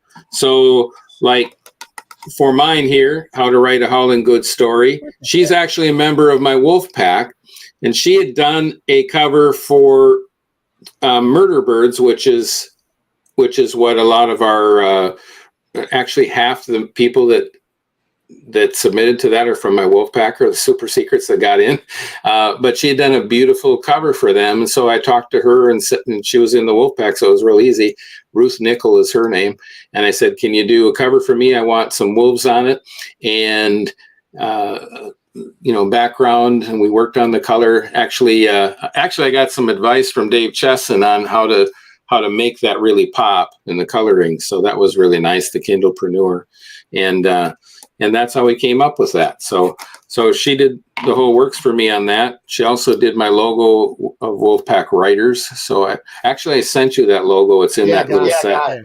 So she did those wolves that you see, the two wolves. I said, I want two wolves. I want it purpley because that's my favorite color. So this is what you do. You're the art director then, and you're telling them, once you find somebody that does your style you like, you talk to them and you guide them. And then you toss it back and forth a few times. Okay, so that's good, but I want the moon to be orange because orange is a bicolor. It pops. So you go through stuff like that with them. So anyway, that's how you do it. And people both side note. Okay. A good cover will help you sell books. But if there's crap inside, it won't matter how good the cover is on the next one. I'm just telling. Yep, you won't build a career that way. You'll actually irritate a whole bunch of people. Yeah. So learn your craft. I'm kind of like, let me see that what's I'm going to have this in it. And you'll see it like the banner he was just talking about. You'll see it tomorrow when we put the website up. Yeah, we're going to put one or two different little icons. Little pics. Well, no, we just like to add stuff. It makes it look better. Okay, whatever. Yeah, I see a lot of questions. I'm sorry, guys. You already gave the book away, and we gave some other stuff away. I do have some other books to give away, but it's too early in the season. Yeah, sorry, guys. We usually give them away from starting Thanksgiving to January 1st, every day. But he is actually going to be giving away this book because I talked to my editor, and he's shipping one out. They're just in Canada, so it'll be from a different event. But Game On will be given away too on the program. Yes, it'll sit back there for a while. See, what we do is. You see the writers of the futures in different books. That's not you, and that's Bazar's book. So as we get into the next season, every book you see behind me is going to get given away. And then we've got other stuff that we're going to give away. All that stuff on my desk is going, except from the Greek and Roman philosophers. That's not going anywhere. They're all classics. You're not getting those books. But it's you're talking about that little dot right there. So this is the logo with the wolves. I don't know if you can see it. So this is for my Wolfpack Writers. And you can see the trees in the purple, and then the moon is on it. So, but yeah, so I directed her to design, 2 wolves howling, because it's a howling good, how to write a howling good story. So there you go. And then our logo, and then the trees and Wolf Moon. So all that's in there. So you're looking for things that make statements, things that pop. So like with my name, obviously I got to have wolves in it. Howling good story. So shape back to my brand, which is the wolf. So the moon in the background, Wolf Moon, you see. So make sure your covers make a statement. So that's something else I can. It's important. Yeah, your brand is you. So that's another whole different level. But thinking about brand, like I told you, I was in sales for many years, had my own companies, and so sold to some of the biggest companies in the country. But brand is really important. So, Darius, in a couple of weeks, we are going to do John. We're doing a news show on one of your own businesses versus working for someone else. I've done both. I've had high positions in companies. I've had crappy positions in companies. I've owned businesses that I sold. And for a while there, I was making a living selling websites. Facebook pages and domains. You got to know you have to tell Facebook pages. Yeah, you can. And just names off, like News and Flipside or Essentials. I think it was News on One or something. A company bought it for $15,000. Then we had another news when they bought for $1,000. Yeah, you'd be surprised. You can make some money. Domains, you can make a lot of money if you get the right name. I mean. Yeah. In the old days, I just don't have the time anymore. I do it now. We gotta go stop. I gotta go to bed. I gotta eat. I gotta do all kind of stuff. But Wolf, thanks for always fabulous. I always love having you. Hey, good to see you, Joe. One of my favorite writers of the future. Well, thanks. So, again, I've answered the question 1,000 times. You can't come unless you're invited. I'm sorry, guys. You can be a winner. You can be a winner. There's lots of things you can be. But you have to be something. I'm pressed. That's why I get. I'm the guy who makes sure everything's enough. Well, I've had people, winners ask me about stuff, and they were relieved to talk to somebody. Yeah, it's a great thing.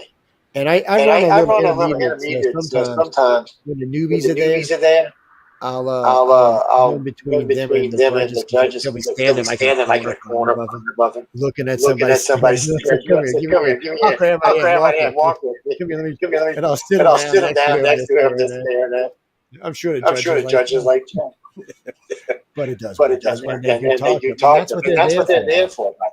That's what they're there for. I haven't met any judges that don't know to talk to. Shit, a couple of them bite you to lunch and stuff. I'm not kidding.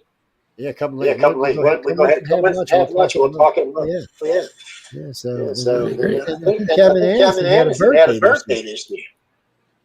I think I remember. Is that who it was? I went to somebody's birthday party. It was one of the judges. And I got to listen to Dean Leslie Smith and Kevin talk about the lead singer for Rush. That was just pervy information. Neil Peart. I can't tell you. Yeah, I can't tell you. I was just glad they let me listen to the drummer. Actually, the drummer. Yeah. But it's not. But anyway, we're gonna go. Wolf can get some sleep. I can get some food. I can go harass my chihuahua and walk back to bed. Well, it was great to be with you again, Joe, and great to be with your people. So, thank you guys all. Again, if I would take the special on the master course. The man's giving you that deal. He's giving you a deal. And you know what it's done for people, and it's like, why wouldn't you want to I know. Get another level up. It's done it for so many other people, and I can do the same for you. For that, you got to write to me, thesupersecrets.com, and I'll send you out what the classes are that I've got. There you go, guys. On that note, good night. Okay. Oh, yeah. The Supersecrets at outlook.com if you want to write direct to me about that. Or you can message me there's a spot on my website where you can go down and send me a message. It'll get to me either way. So, all righty, guys. Thank you so much. Pleasure to be with you again, Joe. Looking forward to seeing you again next year at the gala. Yes, we're going to get in trouble. Me and Wulf are going to get in trouble. We're going to bring Echo in. Real trouble. Yeah, well, if you get Echo in there, that's dynamite. But we got to go, guys and girls. I hope you enjoyed the shows. Bitches are great. Right to the road thing. I don't care. Just waste time right. He's the boss anyway. We got a lot of new stuff coming for the future. Nothing we can talk about right now. But stay tuned for it. And we have some new shows coming on the network. On that note, good night. Stay tuned for Speed Down Radio.